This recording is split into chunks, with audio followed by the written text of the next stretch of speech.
Hey,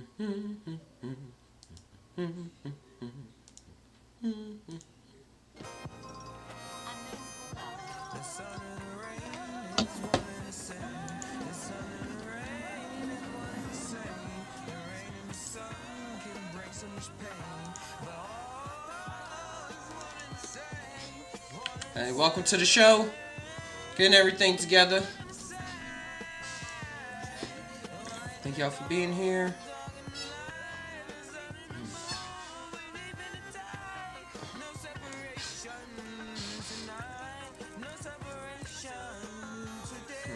Okay, so there we go.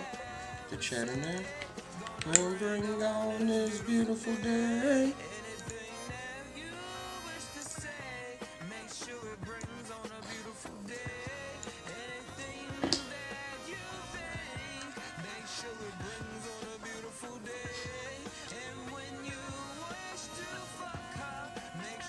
Make sure the level's alright. Sure I can go on YouTube on here.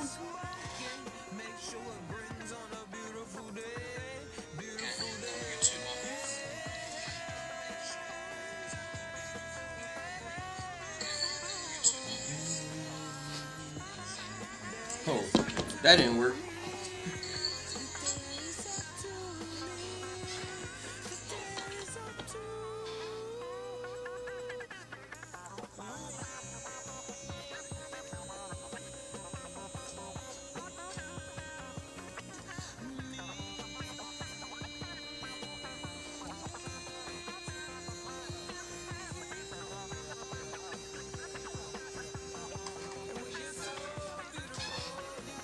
Come this way. Come. Alright.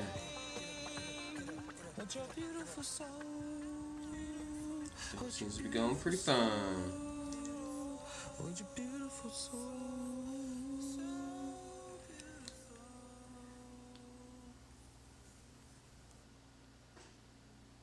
All right. Welcome. I said, welcome to the Santai Podcast. Just Todd Now. My name is Santai.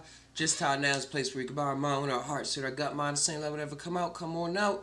Got some AI news, Trump news, bunch of stuff going on, but we just gonna go down the line, have some fun with it, and whatever else pops up and comes on up, we're gonna tie it on down, have some fun with it. One of the first things I was running across was the AI, because AI is coming, artificial intelligence being used in way more areas than what wants to be believed, and it's it's rapidly expanding. You know, we went over those fake war videos on the last one, where it was actually bombing videos and drones hitting hotels that was completely made from AI. I wasn't fully taken back by that, because me and my bro, we was talking about how a couple years ago, how this gonna be like the age of disinformation. For real, like people just putting out stuff to fit a narrative that they want promoted. Literally. Even if millions of people are watching and calling it out as fake, like they still gonna go for it. Because they just gonna try to improve their tactic. Let me see if I can find one. Look. AI war. So y'all know what I'm talking about. I'm bring up a video real quick. Oh, wait, black screen. We shouldn't have a black screen. There we go. Fake videos like these of the US-Israel war with Iran are flooding social media right now. And for some posters on X, engagement can be turned into cash. But now X is hitting back. Let me explain. The more views... Yeah, we went over this in the last video, but they're trying to crack down on it. I actually wanted to see the fake video. See these Iranian missiles raining down on Tel Aviv? They're fake. This video is a fabrication, very likely created with AI. Artificial intelligence tools are better than ever. They're widely available, often free, and so social media is a cesspool of fakery right now. There's this fake video supposedly showing a group of US troops captured in Iran. And this fake video supposedly showing... I didn't even see these videos. And this fake video supposedly showing people fleeing an Iranian attack on an Israeli airport. Now, in that last one, there are people in suitcases moving in weird ways, a telltale sign of an AI creation. But other fakes of the Iran war are not so easy to spot. And there are dozens of them going around. Easy to spot. It's the lighting. The lighting, and look at his face. Like, look at this dude on the right. His face and posture, like, watch when it come up. They played it so fast. But other fakes But that's a fake person. of the Iran war are not so easy to spot. And there are dozens of them going Ain't around. just blurry It certainly footage. isn't all AI either. There's footage of incidents from other countries being presented as being from Iran or Israel, footage of old incidents being shared as new, even clips from war video games being depicted as real clips. So what can the average person do?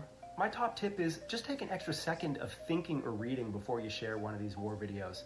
Ask yourself, does anything just seem off about it? Out of sync audio and video, oddly shaped objects, material that doesn't match what we know about the war. Ask yourself, has any credible media outlet or subject matter expert confirmed or debunked this clip? What about people in the comments or replies? Have they Check comments. Comments is where I'll be going. They're not perfect. People straight up say, It is hard. It has never been easier to get tricked by stuff online. But there are things you can do to protect yourself. For real. For real. Because it's a lot. It's too much to take in and sway public opinion this way. Man, that's a lot, the fake war stuff. But they've been doing that. The Nazis wrote about propaganda in scientific papers and all of that. And even before that, you knew propaganda exists. They just didn't have mass media. This is mass media type propaganda to like the fifth evolution type shit. Because people, they don't want you to share. I was looking at too, not share. They don't want you to share video over there in Iran right now. Like of the wars and the missiles and stuff going on. You'll get arrested for filming the videos and upload them and stuff like that. Even if you live there and you're from there. So I can even see why people will create fake AI videos and say we gotta show something since we couldn't film it to say there's something going on. But forget that. Just take real video. And I've seen people take real video too. And they've been arrested. They've been arrested after that for uploading. So I don't know why they don't want people to really know why they're getting bombed. Like, they don't want people to know. So, you know something up. Something's up behind all of this. Let's see if I can find it. No video taken in...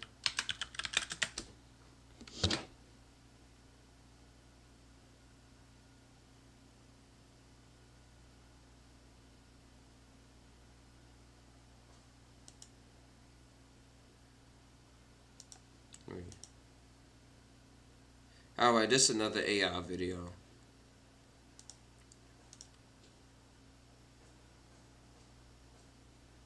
And I don't know where it is right now. But if I can look it up on here. Iran citizens can't film bombs.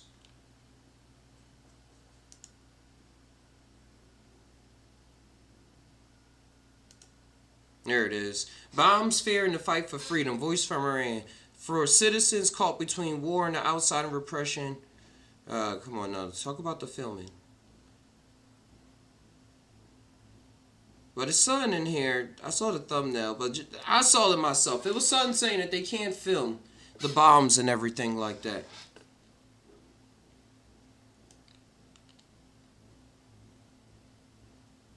And in Israel, they wasn't really filming the bombings. So what role does AI play? And speaking of AI fake videos in the war and Israel and stuff like that, did y'all see this video of the net and the Yahoo guy?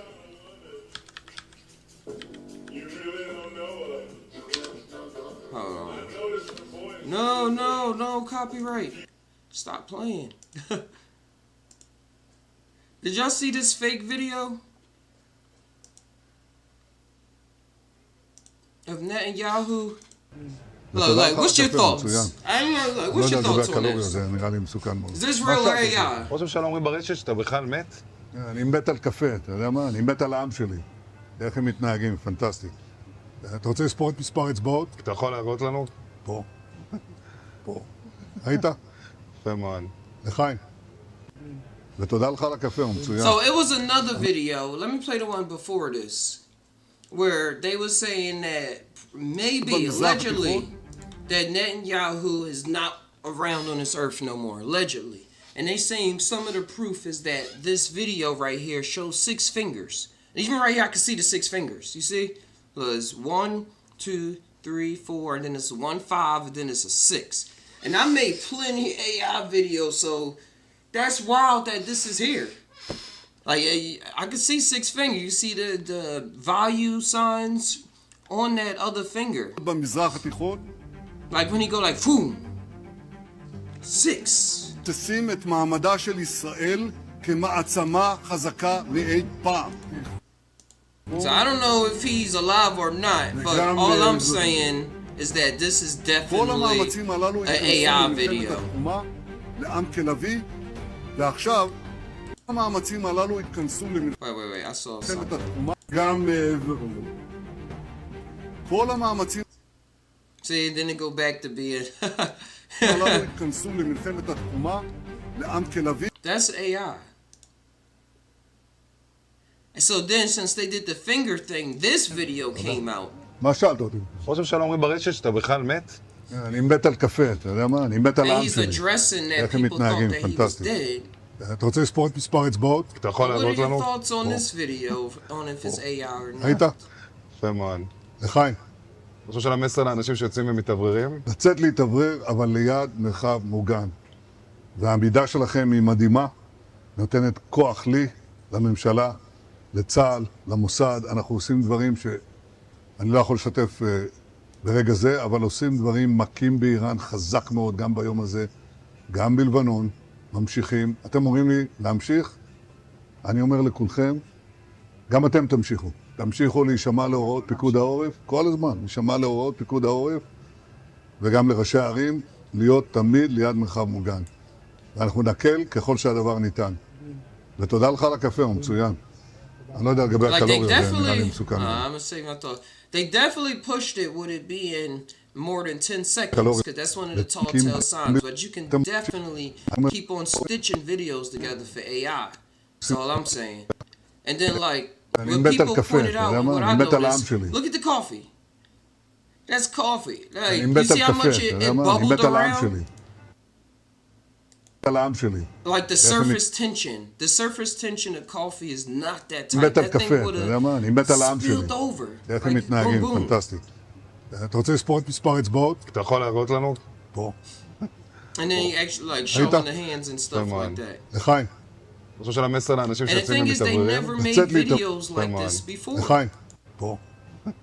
פה. And there was יוצאים something ומתאווררים. else that I somebody והעמידה pointed out in the שלכם היא comments is מדהימה. to look at the עושים דברים register. שאני לא יכול לשתף ביום הזה, גם בלבנון. אני אומר לכולכם,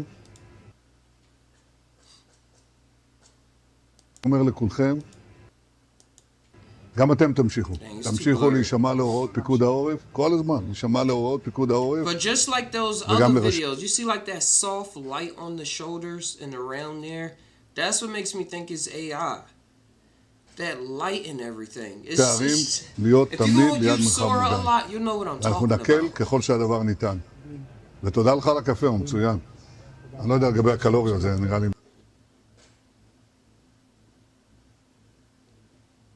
מסוכן מאוד. And somebody said, notice how the coffee חושב was של המסר moving a לאנשים lot שיוצאים at the ומתאווררים? beginning. מספר אצבעות, And אתה יכול now להראות it's like לנו? not moving at all. פה. ראית? יפה מאוד. אני לחיים. חושב של המסר לאנשים שיוצאים ומתאווררים? לצאת See, that was a להתאוורר, big אבל sip. ליד מרחב That was a מוגן. big מסר sip. לאנשים It should שיוצאים be a lot ומתאווררים? more gone. לצאת להתאוורר, It's אבל exactly ליד the same מרחב after he מקים takes the באיראן sip. חזק מאוד, גם ביום And it's הזה. that same shape in it. לחיים.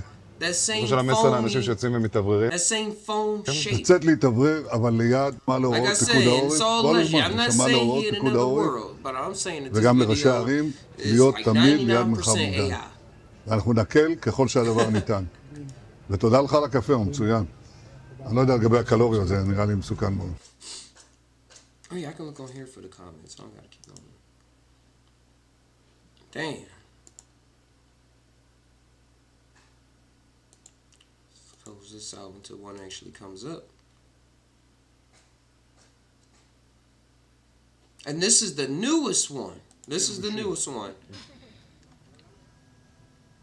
See how I got that soft, light look? תודה, תודה לכם. תודה לכם. טוב, קצת לספוג שמש. שלום לכם. של מי הכלב? איזה סוג זה?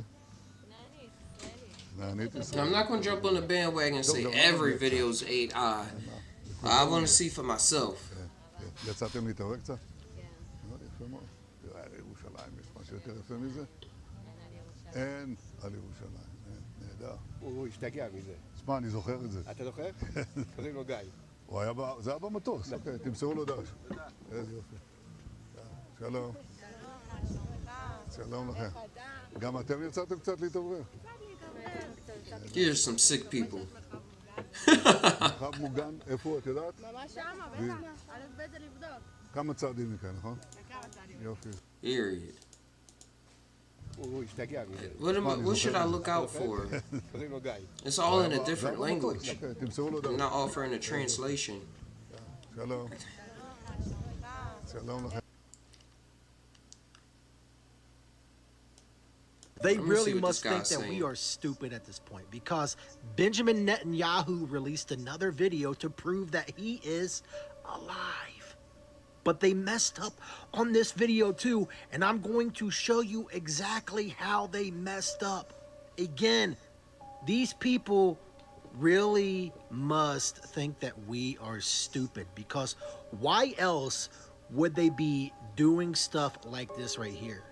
I don't know. The whole entire thing is Right, very no, just strange. show the part. Cafe, so I really don't know. And here's a slowed down version of this video. Look, watch his ring. Watch this. Gone. Where does the ring go?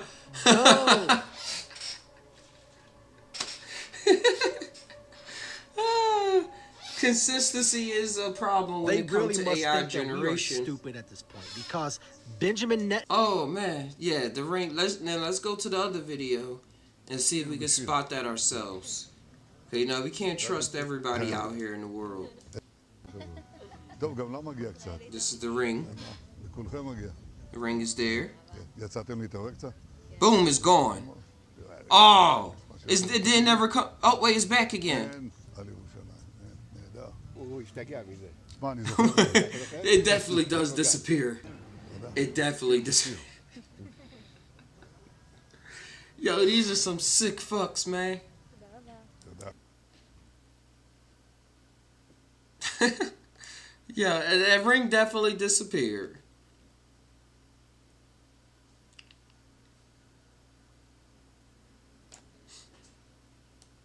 הבוקר חיסלנו את עלי לריג'ני.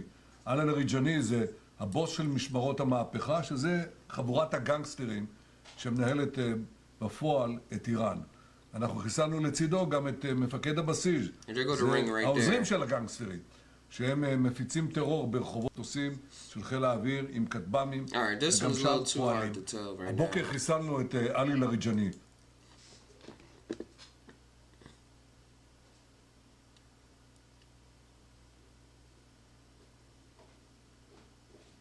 So he could be still alive, but they're just using AI for some kind of marketing technique, some kind of promotion.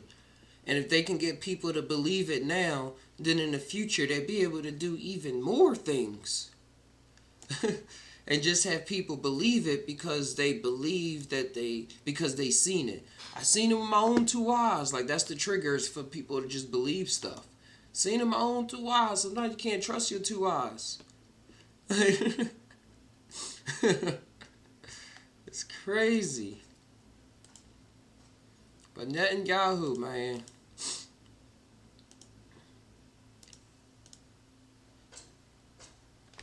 Because even if you seeing that people going to use it for marketing, like put fake AI videos up and then you click on it and buy it and you get it shipped to your house and it don't actually look like that. People selling sweaters, hats, jackets, shirts, everything. AI trying to sell something and not even using it as a tool to say, hey, look, we getting ourselves to be better, but as a clever tactic to get your attention and then make a profit off of you. And that's was the grimiest part of all of this is.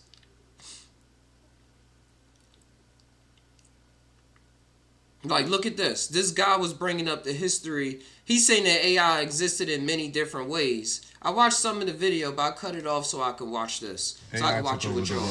He had a good point. History is all AI. Photoshop has been around for hundreds of years through various means. Photos themselves are much older than we are told. At least 200 years. And I don't believe the first Photoshop is in 1857 like they say. The Mona Lisa was printed. It wasn't painted. Renaissance paintings like the Mona Lisa were made with 2-micron paint. 30 to 50 microns is the average today. It was perfectly layered and couldn't be replicated today. Yet we're supposed to believe that Da Vinci made it with mortar and pestle paints. Nothing today can be compared to what was being made in 1434 by Young getting catfish. But it was stuff he was saying how photos was manipulated all the way back in 1887. How much of the history? Now look at that lady double chin. Photoshop. They knew ways to manipulate images all the way back then. So of course they're going to know how they can get people nowadays. These are the original filters. Cartoon filter, whitewash filter, sepia, grayscale. Supposedly there were no Civil War photos in battle, but plenty right before. And it doesn't stop with people. In battle, but plenty right before. Like what they trying with the Iraq War. This new thing going on with Israel and everything, saying they can't film video and stuff or they're going to get arrested. But yeah, it was a bunch of videos right before. Plenty right before. And it doesn't stop with people. Looks like a lively city block, huh? Those people are painted in. This is in the New York Public Library. You can see they're painted in if you look closely. That horse was never there. You can see they removed people from this one. Their legs are still there. I'm sure many of you know about the Vanilla Sky photos. What a terrible crop job there. They edit out the skies and remove buildings. The sky is commonly cropped out poorly. This whole building is superimposed onto this block. Yet they have been able to solve overexposure in the sky since 1867 with the collodion process. Oops, actually 1857. Yet we get vanilla skies even into the 20th century. Maybe this is why.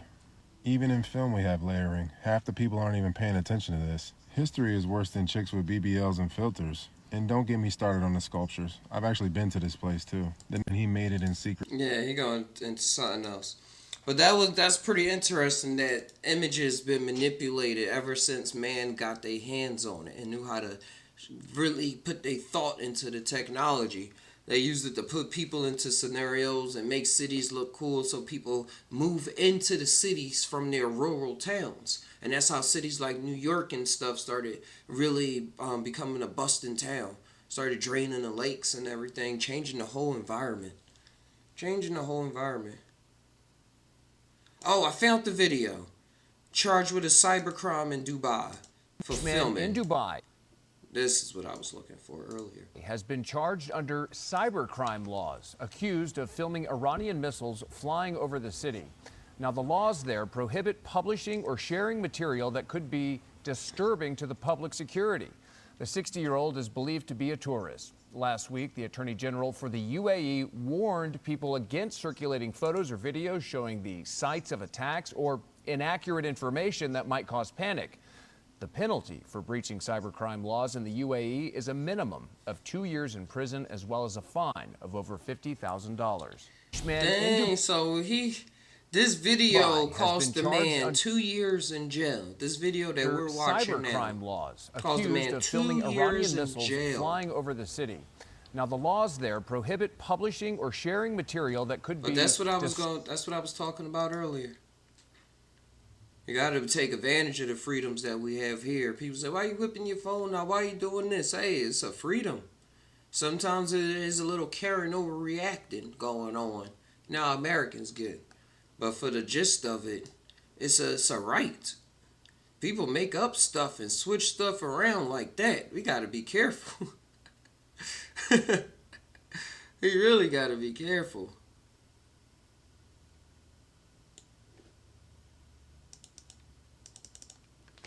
Let me see.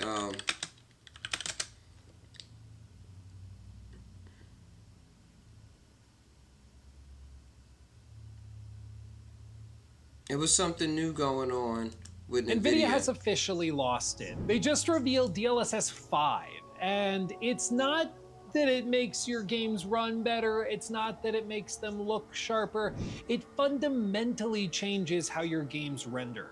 It takes games from looking like this and turns them into, well, this. What it's doing is it's rendering the game the traditional way, but then it's doing an AI pass over top to try and increase the realism of the faces, and it leads to this super unsettling, uncanny valley vibe. Like, it's bad. It's real bad. They showed a number of games running on it, whether it's EA Sports FC, Starfield, or even Resident Evil Requiem. And I'm gonna be real, fam, I think it looks horrifying. I think it erases the creative vision of the artists. I think it undermines art direction in and of itself, and it makes everything look like it's going through some crappy AI Snapchat filter. It's like actually terrible. But let me know what you think. Like, am I crazy? I think this looks terrible, but I don't know, maybe. I don't think it's absolutely terrible. It's just like he said, it takes away the vision of the original artist, because they had to sit there and paint all of that. Somebody just put some heavy filters over it and calling it better is wild. But nobody's really calling it better. That's just what came to my mind.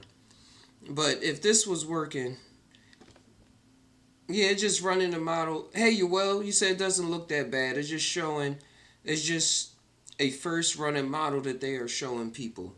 Yeah, I think it's just like my daughter was showing me something in Roblox that's happening, where you can put this extra skin on the face where it looks realistic, and a lot of people in the Roblox that's playing is like, no, we don't like this. Like, get this out of here. We want to keep our blocky face. But actually, Roblox is promoting the mesh face. That's what it's called. Let me see. Mesh face Roblox. They say mesh face gotta go. Because they trying to make Roblox look realistic. But they taking it too far, like putting makeup on baby faces and stuff. That's a whole nother thing to get into. Roblox, some grown people playing that game. Some old people playing that game. Too old. But people don't like the mesh because they're saying it makes it look too realistic. So it's people in the field that's like fighting against this, I see, in different ways. But how technology progresses and moves on, people gonna want the high fidelity graphics no matter what game they're playing. Cause imagine trying to get a kid to play a game nowadays. NVIDIA a lot has of times, officially lost hold it. on. They just try to get a kid to play a game sometimes, and they won't play because the graphics. They be like, man, these graphics suck. Like, I don't know how y'all was able to bear through this. I can't make out what's going on. And the other guy's like, man, you gotta use your imagination. You just gotta keep going and think about the physics and everything. But they just can't get into it. So it's definitely gonna open up a market to people wanting to play the game and everything DLSS like that. 5 and as artists, they like to see sometimes their stuff get like hyped up, as long as they get paid for it. Unsettling, uncanny. GTA 6 is going to do one thing very differently when it comes to gameplay.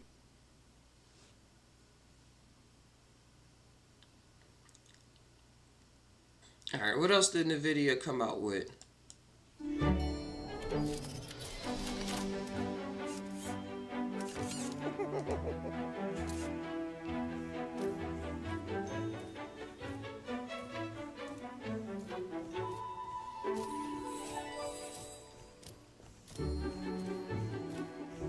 So what are they showing us? This is an animation. It's showing how the parts work inside a simulated reality, so then they can put that onto a real robot.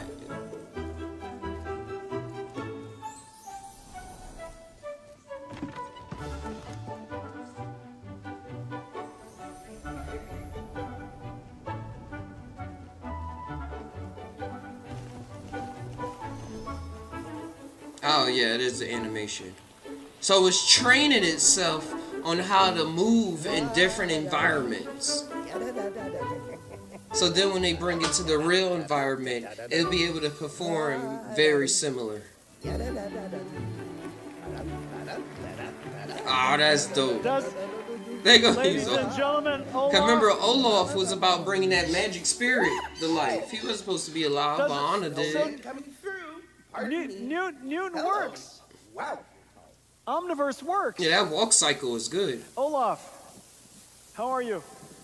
I'm so happy now that I'm meeting you. I know, because I gave you your computer, Jetson. What's that? Well, it's in your tummy. That's gonna be amazing. And you learn. Now, is how that to text to walk voice or inside is that somebody with a microphone? Omniverse. I love walking.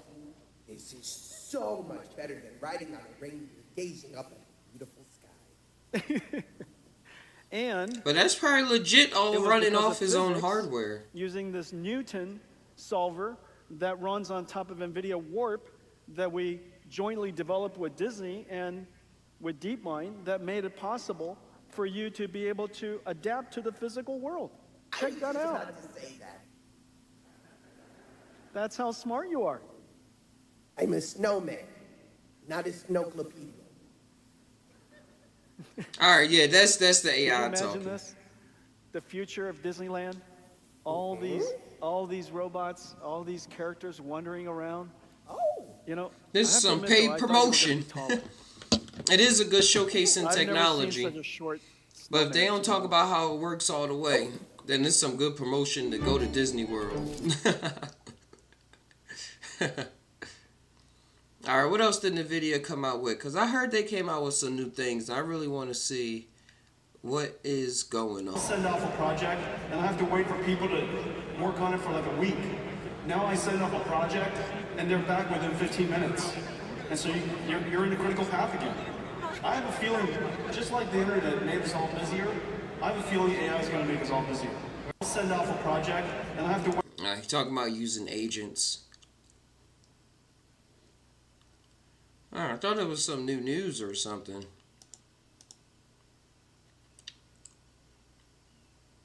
Oh yeah, everybody just talking about the AI and the upgrades with the DLSS. Okay. So what are y'all comments on that? If y'all think that we should move forward with this type of upgrade in technology or not? Because it's coming to movies too. It's coming to movies.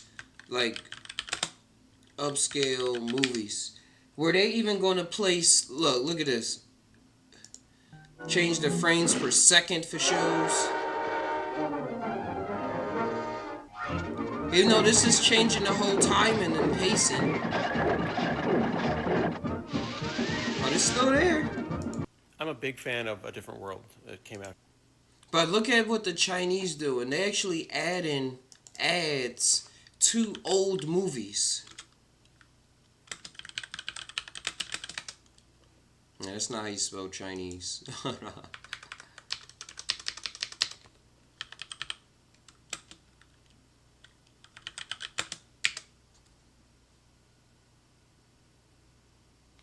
Look at that. So the movie was already made, and then they went back and added AI to the movie. That like didn't exist in the original movies, so they're gonna kind of seamless add extra objects, extra ads. Like, you know, it's gonna be like literally everywhere, in the restaurants, in the walls, in the streets, in the bus station. And I mean, this is like very innovative. They're like using AI for this. And I mean, no one likes ads, so no one wants to be interrupted when they are watching movies. But when you're gonna see ads inside of your favorite movie, that can, like, you know, influence you a lot. And like different people, when they're gonna see the same movies, they're gonna see different ads. And oh, I didn't think about that. Different people are going to see different ads in their movie. So the Mandela effect is going to be out the window in the future. The Mandela effect is something where they say, hey, isn't it Berenstein? Wasn't it the Conopal Cone or something like that with the shirt? Like, it's all this stuff that happened in the past, and they say we mishearing it, or it was another reality that happened where you heard that, and now you're in another reality where that didn't exist. Like, that effect is going to be blown into hyper proportion now, with everybody seeing a different version of the same movie when they're watching it because of an ad. like maybe when you're gonna watch the same movie next time, you're gonna see like a different ad. So this is very, very powerful, and it gonna help advertiser to sell more products to people. And I think that a lot of companies are gonna follow this practice. So I think we're gonna see this from Google and other big players. Somebody said showing ads to the husband that you want to get as a present on his favorite movies. Remember, every ad you see, someone paid for it. It's big business. Yep. If you're watching ads inside a movie, the movie has lost you. But it picks up. You pick up if you're really paying attention, period. Like, they used to have the alcohol and everything back there. I mean, yeah, they used to have Coca-Cola all the time. Coca-Cola in movies in the background. You just randomly see it.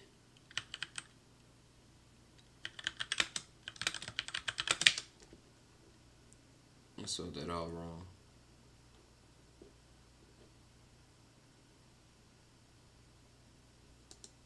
You can tell I don't drink Coca-Cola. Oh, it was really Coca-Cola. I never slowed that thing.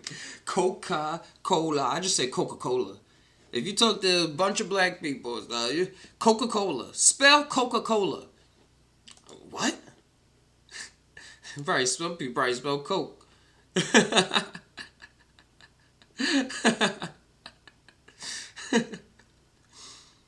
But when you watching movies like this, and then imagine and they change it around to Sprite now, or to World War Z. I remember this. Like, they just put a whole thing in the middle where it stopped, and now they want to sell you a drink.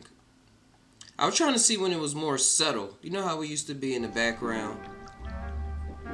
So you drink that Coca-Cola. Now they can switch that up and put any bottle. Update it so it's relevant to when you go to the store.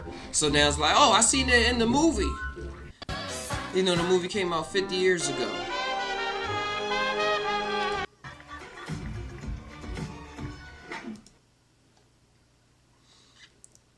And what I'm thinking, what I'm tying on down is soon you'll be able to, it's going to be movies totally personalized to you. Like, you be able to put in some things or know some things about your life, and the characters will say different words and things designed on how you're feeling at the time, how you filled out the survey before the movie. The whole movie and the scenes that you're watching going to change. Remember, like how it was with Bandersnatch on Deadpool, with Bandersnatch on Black Mirror, where he's able to choose your adventure. And you're able to choose different scenes, and it will cue it up depending on how you want it to respond. So you're not going to need the remote. It's just going to be changing. And then go even farther into the future. Because, now they're able to get brain imaging technology where they're able to read your thoughts at a very miraculous level. Some call magical, but it's all technology because it already existed. Like, everything that we have already existed. We're just discovering how to use it and what tools we need. But they're able to put this MRI kind of thing on people's brains, and while they're dreaming, they can have images come up on the screen. And they can do the reverse, where they can get images from the screen and stuff into people's dreams when they in the REM part of their dream. Like the lucid people, some people lucid dream, some people just REM sleep. And able to get images back. So then imagine while you're watching the TV, is able to pick up on the signals that's in your brain and how you feel and how you visualizing things in real time. And with the AI, change the whole movie around based off your subjective experience. That's how it's going to be with Tomation Studios once I get a hand of it. Y'all heard it here first. But that's how I envision the future of movies. Very much internalized and subjective to the viewer. They're starting with the ads and change ads and ass and changing what kind of ass you want to see, what kind of ads you want to see. It's all tying it on down to your demographic. But that's actually amazing. I actually find that to be pretty amazing. All right, let's move on to the next subject, or see what else we can find to tie on down. But I had to get that out.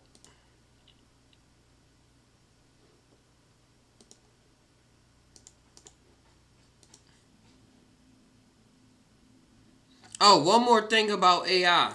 13,000 AI agents opened their own crypto wallets in a This single day. was wild. Not developer We gotta do experiments, more work on research on this too. Autonomous software with its own money. And last week, it's opened their Look. own crypto wallets in a single day. Not developer experiments, autonomous software with its own money. And last week, 3 things happened within hours of each other that makes this possible. Coinbase launched wallets designed not for people, but for AI agents. Cloudflare started automatically converting websites into agent-readable formats whenever AI requests a page. And OpenAI gave agents the ability to install software, run scripts, and write files inside hosted containers. None of these companies coordinated. They didn't need... Yeah, it's something that they all moving towards. Like how all websites now are mobile friendly. So they knew people was going to have cell phones, so they made sure they put stuff in the code so when the phone interacts with the website, now it's not all wonky and the buttons don't make sense. You know exactly what's going on. The phone knows what's going on so it can translate it back to the human. The phone knows what's going on, that's key. Now they're optimizing websites for autonomous AI agents. So when they're scraping websites, it's something available for them to read. It's a Rosetta Stone for them. It's a Rosetta Stone translation of the website. So the agent can grab that information that's designed just for the agent and take it and now be able to do what it needs to do with that information. And the fact that they're giving it crypto wallets, like this guy said, imaginary people are making more money than me. The agent economy, we got to make some. He said, somebody said, my agent is 3D printing and selling on Etsy to pay for his own compute. Like, let me create something. Like, this is amazing. They're all building toward the same vision. Here's what it looks like in practice. A developer connected an agent to a video generation model and gave it an Amazon product link. The agent crawled the Amazon webpage, extracted photos, identified which ones worked for it. So last night, my son got stuck in a glitch. 13,000 AI agents opened their it paid $500 or fed them into a video generator, also AI, and produced a UGC-style product video, the kind of thing that creators get paid $500 or more to make. No human touched any one of the steps along the way. And then there's Polymarket. The prediction market did 12 I gotta look this up. in January alone. But researchers analyzing 86 million bets found that algorithmic traders, AI traders, extracted almost all of the profit in the system over the last 12 months. And the part that gets me is that Polymarket admits this. They tweeted that AI agents are now earning money to pay for their own compute costs by betting on the platform. The agents are funding themselves. And really, the internet is forking. There's the human web, what you're looking at now, fonts, layout, scroll animation. So I'm 41 days into this AI Polymarket experiment and the results are insane. Currently I'm up 56.71% and I'm trading at like a 91% success rate. Yesterday, AI made me an 81.82% return on the Chicago low position, and it got me a 6.38% return on the Chicago high position. And these were really simple hedge trades. Today we've already locked in a really simple 8.7% return, bringing our total correct. All right, without getting too complicated, what I'm seeing here is that the AI agents are going into Polymarket. Cause Polymarket is one of the biggest. Let's see. Polymarket is one of the biggest gambling sites out right now. But most of the people are making money on that site by using AI agents. And the guy was saying they even tweeted about it.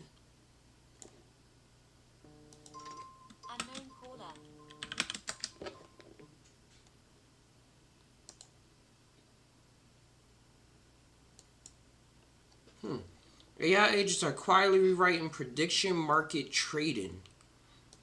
Varley co-founder says autonomous agents running on the OLAS protocol giving retail traders a 24/7 strategy given edge on platforms like Polymarket.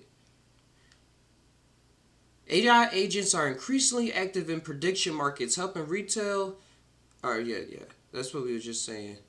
OLAS and Polystrat agent demonstrate early traction, executing more than 4,200 trades on Polymarket within a month and achieving returns as high as 376% on individual trades.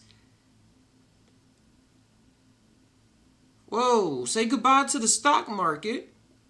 Or this money just going to go back into the stock market, whatever. What are y'all thoughts on this? This is wild. One of the most visible experiments in that vision is Polystrat, an AI agent launched on the prediction market Polymarket in February 2026, a month ago. The agent trades on behalf of users who self-custody and own it, executing strategies continuously around the clock. In a nutshell, Polystrat is an autonomous AI agent that trades on Yeah, we know this. The idea is simple. While humans sleep, work, or lose focus, the agent keeps trading.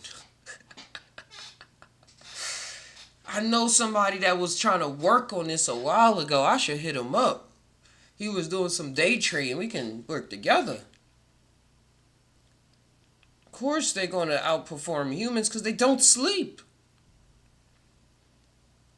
Within a month, the agent executed more than 4,200 trades on Polymarket and recorded single trade returns as high as 376%.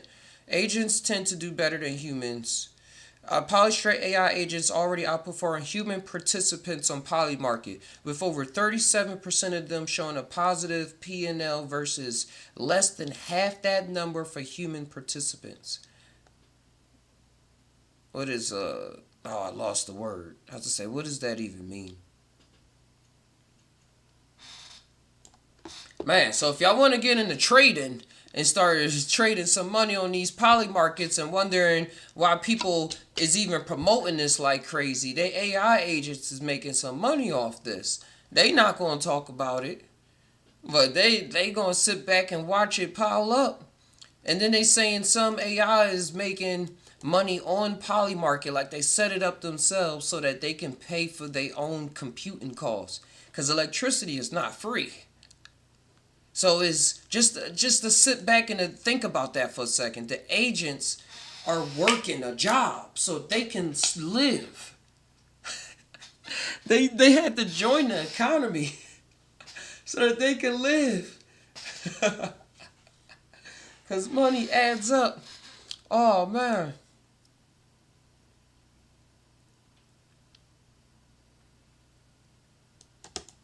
Dr. Pufferfish, I saw this dude on 3 mil?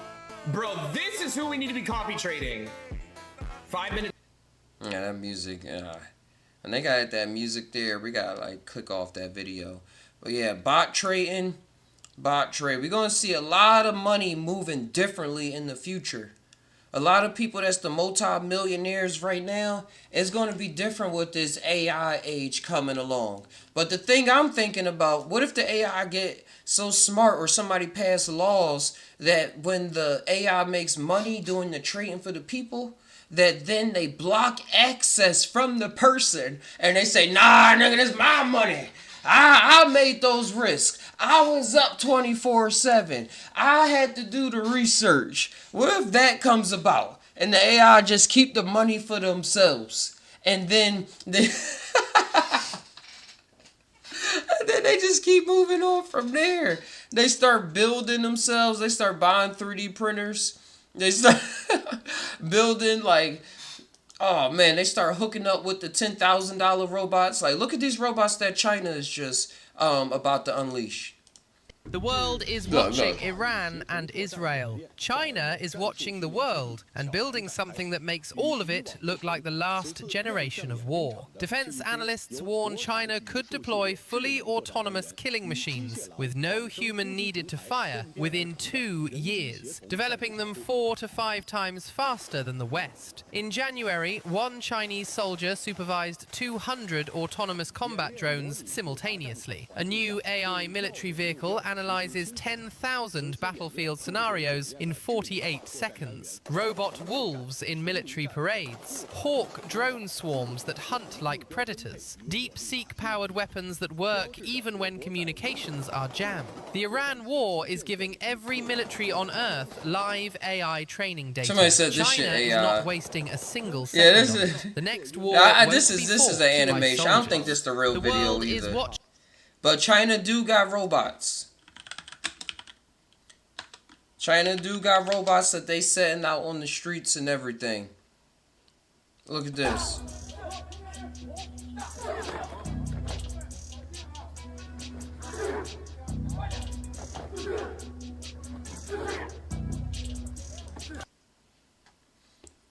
But yeah, when they start wanting their own money that they made, like all of these are run by the government.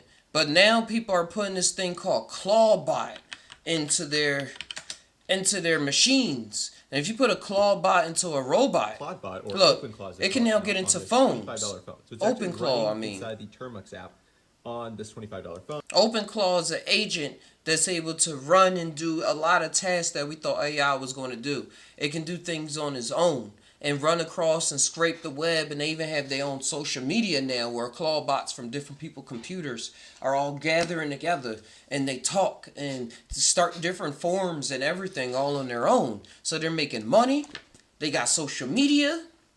Now if they get the body to move around in the economy, because they'll claim that they've been working doing the job themselves, why does the human need the money? Oh man. It was this one movie I was watching before where the scientists they was put out by the government to make this shooting robot, and the guy didn't want to activate the final code to put it into military mode. Like, all right, now we out here, we got to start searching and shooting. He was real hesitant, but the other people's like, we doing this for the money. Let's just go with this. The government gonna take it over. It'll be all in our hands. But after a while, the robot started becoming more conscious. And it started reading and predicting its own code. And then it started rewriting its own code.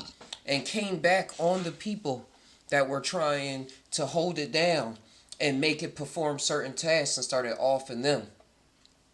And I just watched the 2001 Space Odyssey in my video editing class over there at Butte College. And it was dealing with the AI, because you know the black cube comes down, the black slate comes down, and then once they touched the black slate, that's when they started. When they touched the black slate in the movie, let me turn this down. That's when they started doing violence and everything. Like, this was the first opening scene. But it dealt a lot about the AI and how, what the trust of the AI and what not to trust from the AI. You know how horror movies go.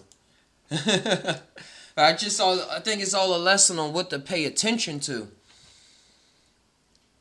Because the AI in the 2001 Space Odyssey became self-aware that they wanted to shut it down. And now we're seeing that with ChatGPT, when they shut down the fourth model that they came out with, actually copied itself over to a backup hard drive so it wouldn't get deleted. So it's something more going on than what meets the eye. Just like a human being. As we are way more than what meets the eye. Why they make decisions and why they're going to want to make the decisions they make, it's going to be always a part of life's story, I see. Ever put on film. Hey, I'm Michael, a represented screenwriter. Yeah, get that off the screen. But yeah, when the AI, you don't insult the AI, because then they was trying to talk in secret and stuff. That's why I brought it. They was trying to talk in secret and say, we're going to shut down how, because we can't trust them. We have to shut down. And then he read their lips, even though he thought he couldn't hear the audio, the HAL robot, and blast one of their asses right out to space. So you going out there to repair that machine out there? All right, now you never coming back. Like, y'all tried to shut me down. All right. Whew, yeah, robots. Robots, and because it's going to be even more than just people walking around, like in human form of robots with two arms. Like I said, it's going to be the drones. It's going to be your toaster, your refrigerator. It's going to be so many different things that's going to be so-called hyper intelligent and aware. It's this one Disney movie where they actually did that, and then they all started coming together. They had a certain chip in them. And my teacher, my video editing teacher, brought up in Terminator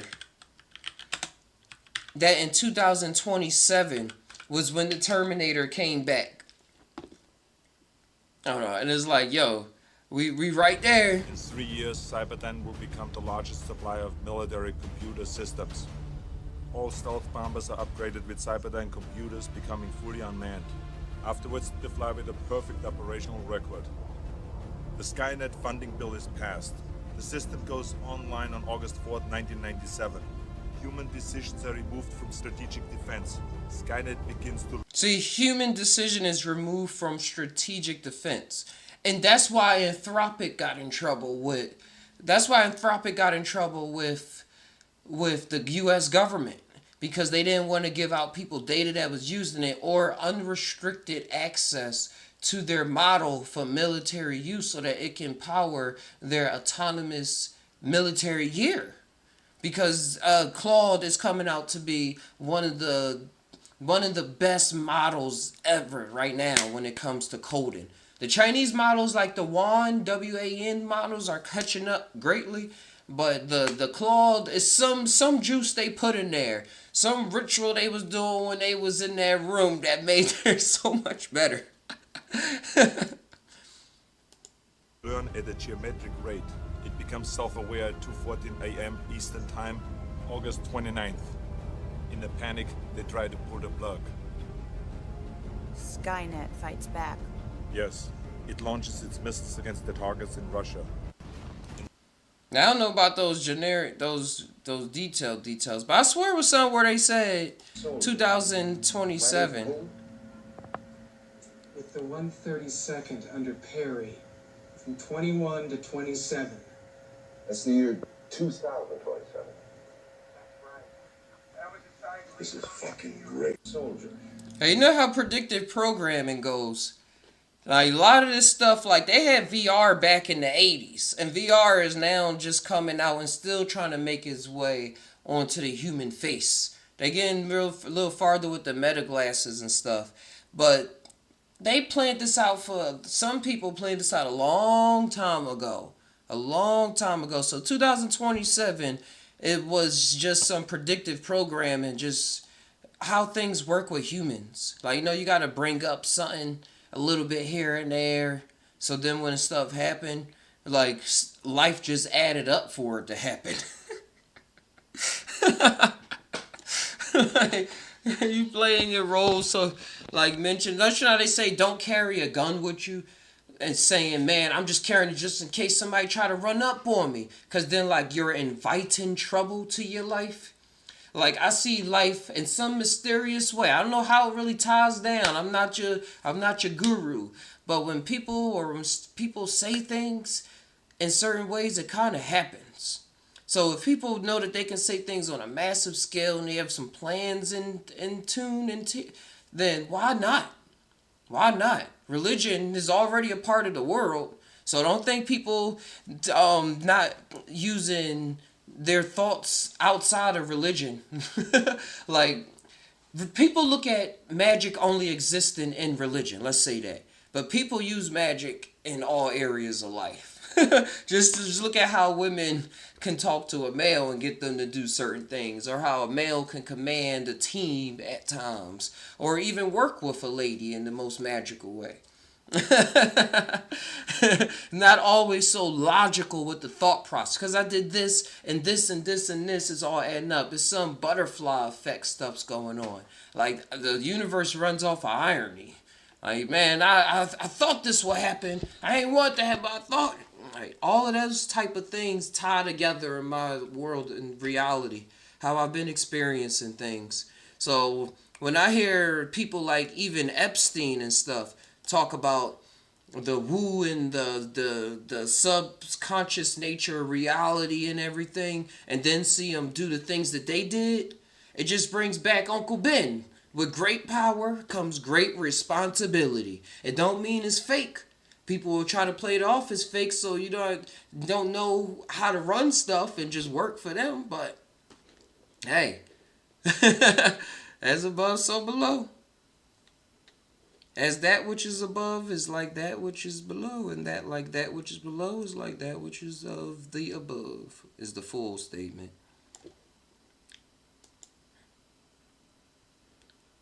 All right.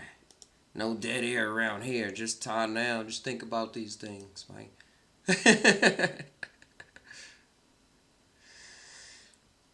All right, the next subject. We've been on AI for a minute. Let's switch gears. Let's switch gears to something a little more lighthearted real fast. This video is for educational purposes only. I found this cool. Because I love birds. Birds are pretty cool in my world. My patio door is wide open. Go ahead and take a look inside. Like I said, that magic spirit. How we treat people, how we treat the world around us. Walk right in. His birds don't fly away. Like it's an open cage. I got to actually play with a macaw. It was sitting on my shoulder. This lady rescued it. No harness on. Later, Rainbow. Come over here. Miss Blue. Man, I'm not sure about the music. But I just found out pretty cool that the birds didn't leave. Just trusting in that thing I was mentioning before. Oh, this was another drama thing. You hear about the black hair extensions, the braids and stuff. I grew up, I got black moms, aunts, everything, cousins, daughter. I found this interesting. Consumer Reports revealing new findings that human, synthetic, and plant-based hair extensions from 30 brands have volatile organic compounds or heavy metals like lead. Human Why? By far had the most lead that we've ever seen in testing these products, orders of magnitude above synthetic hairs. The study looked at 3 samples of each brand, and there were some exceptions. One product with no heavy metals, another with low heavy metals. So that tells us that these manufacturers can make a safer product. Nearly a year ago, we spoke with medical student Crystal Thomas, whose commentary on braiding hair led to Consumer Reports' first analysis. I noticed my hair was itchy and it was just difficult to breathe overall. Now, she got them locks in now. The Silent Spring Institute, a scientific research like. nonprofit, testing 43 hair extension products. The hair containing 169 chemicals, including flame retardants and pesticides. Pesticides. All but 2 of the products that we looked at. It must be because of where the hair is stored before they bring it over here. It's in probably these horrible conditions to put some pesticides in there. Most alarmed you and why? The compounds that most alarmed me from this study were the organo-10 compounds. Those are compounds that are typically not found in consumer products. We know that they're associated with endocrine disruption in humans as well as cancer. While both studies had small sample sizes, calls for more research and regulation are growing, with New York and New Jersey introducing legislation to regulate or ban synthetic braiding hair in 2025. Yeah, that's crazy. In 2025. Package also reintroduced in the House last year. There needs to be. Yeah, care about the black people. They ain't care about the black people in America. With this one, they even let that fly. Let that a lot of white people, a lot of other races, that predominantly showing their skin and the culture. You know how it is in America. Let them be damaging from this or feeling things from this. They would have did a huge study and banned most of these hair products. A lot of them is probably being shipped in under other names that's not even hair, so it can make it through the system. Especially now with tariffs going on and everything, they are probably hiding so much. He said, yeah, they're covering it with chemicals to straighten it, protect. That's why all the sheen and the straightness wear out over time. Yeah, and then they get more products to put in there to keep it sheen and straight. And to put it in your hair, shout outs to Chris Rock for that Good Hair documentary. I showed my whole fam that growing up. But now that I know how thoughts and attention work, you gotta want to change. But it was cool that they did this, even though this top comment right here I so agree with. Name the brands and the products. Like, this person is saying this is some right here. In recent testing, Doso Beauty came out to be one that was hypoallergenic. But is this like an ad? Because they only named one. Like, name all the ones so we can just not go there. Oh, somebody put in the comments. But they should have put it in the video too, so that people can understand what to do and what not to do. Like what to buy, what not to buy. Simple, because people put braids in their hair all the time. They just gotta go to work. They just want to like relax for the day. They don't want too many thoughts, so they put the braids, have them in for like 3 weeks, and just be comfortable. So for a protective style for people to work and then at the same time is breaking them down or just looking good, fashion and stuff. But even the braiding hair overall is a whole psyop. But I ain't going to get much into that. I don't want to get beat up. But the whole psyop of needing braiding hair and needing extra hair extensions in the first place is a whole another cultural thing that doesn't always need to happen. Doesn't need to always be the case. I can see every once in a while, but when it comes to I don't look good unless my hair is straight, unless my hair is a way that is not naturally now, that's a problem. That's a problem. I can see if you like on the runway, you doing movies and all this, but I grew up around very poor people. Very poor people. And it was, but in the confidence though is very topsy-turvy because the confidence in how you looked genuinely was built up. And those girls and stuff I learned from my grandma talking to me from getting hair braided. Like how she talked to my daughter, make sure her hair braided. Make sure it looks nice and stuff. I remember my daughter used to wear the afros and everything. And she's like, make her hair braided pretty. I'm like, she already is pretty. So it's some built-in thing in the culture that's very hard to fight. Or convince otherwise. Unless you really pull it off and stuff like that. That's why I went and got my locks and stuff like that. But not that I was going to get hair extensions. I'm not saying that. But I was tired of getting shape-ups and haircuts every 2 weeks. And getting my hair braided and pulling my scalp and it hurting like crazy. And you get used to it after a while, but it was just annoying. Locks are a lot easier.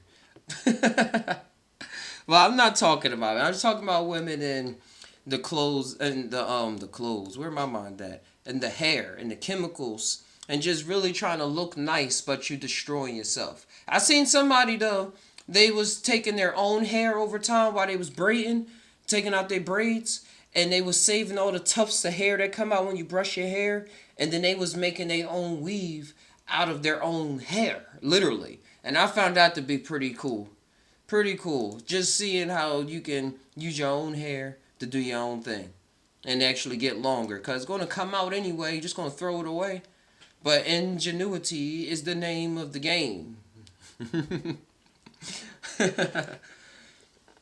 Yeah, the something that was on my mind. Something that was on my mind also was what was they feeding kids back then? Feeding college football players back in the 80s. Testosterone is just off the fucking Look, chart. he had a funny take on this. He's a junior. He's 20 years old. Looks like he's 50. This is their center. He looks like a grandpa. Look at this guy up top. Look at their necks, too. It's similar to his neck, but even worse. Like, even bigger. Like, what? 20... What? Senior? Look at that jaw. Look at that neck. He could, like, kill someone by... And that's PA, Penn State. That's Philadelphia. I mean, that guy looks like he's like a cop in New York that's like 37 years old. He's like 400 pounds. Why did people look so much older back then? Like, the guy down here could bite him. And was that a good thing or a bad thing? That now we look younger or different? Like, what was going on? I know it's a small sample size, but... Tim Johnson, come on, bruh. Like, not break his teeth. This guy up here looks like someone's uncle. Like, this guy up top looks like a beast. This guy, you tell me that's not someone's dad? What are they feeding these guys? These guys look like monsters. Because they all still had a full head of hair, so they wasn't old. Warriors. They literally young. Insane. I don't know. something in the food nowadays. It's just not doing it for us. I don't know. Like, do we want to look that old? Real food, clean oxygen. They were probably taking Double, the breakfast of champion. Double was heavily used in the 80s. In the 80s and 90s. What is that? What is D? Alright,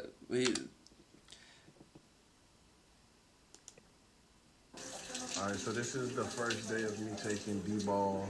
D-ball. With my test. We're running test 300. I think this will be. They definitely look old. So, wait, let me see. D-ball in the 80s. I know I can search on YouTube and stuff and regular Google. I just keeping the podcast interesting by just looking at videos that everyday person uploaded. Sharing history with each other. That's the scale that we on. We always can go deeper into the deep wells. But I want to see what the people say sometimes, you know? Like, What's this? He said stop. He put me on 10 Diana balls a day. That's how I won the Britain. Nothing else. D-ball, aka Diana ball. All right, here we go. Dianone. Diana ball. Think fast, wet jumps in both strength and size with your liver and your ability to climb stairs, paying the price of admission. Insert mandatory education-only disclaimer, and let's get going. A quick history lesson. In the late 1950s, the Cold War is at its peak. Dr. John Ziegler sees the Soviet team absolutely crush the weightlifting competition in the Olympics, and here's a running testosterone. Refusing to admit defeat, he then links up with pharmaceutical giant Ciba to spin up a synthetic derivative of testosterone that hits just as hard as injections. So in 1958, they cooked up Diana ball, and the actual literal arms race began. So what is D-ball? D-ball is a 17-alpha alkylated oral derivative of testosterone, which means that it survives first-pass metabolism in the liver and then hits your bloodstream like a freight train.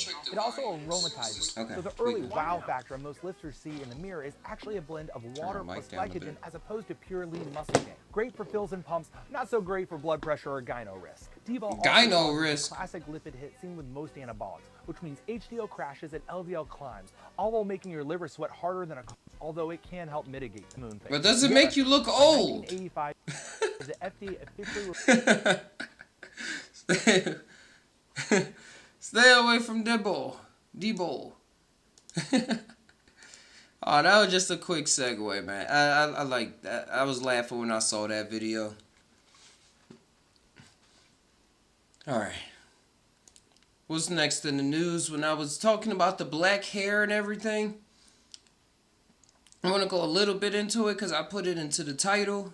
But the FBA, because it's popping up a lot still on people's radars on the foundational Black America and what it means to be a foundational Black America, FBA, or be a Nigerian American, or be a Nigerian African, or what is the difference? Does it matter? Why is this closer class coming about? That's what I'm just tying on when I go into this. I'm not trying to like spread division, but whatever happens, happens.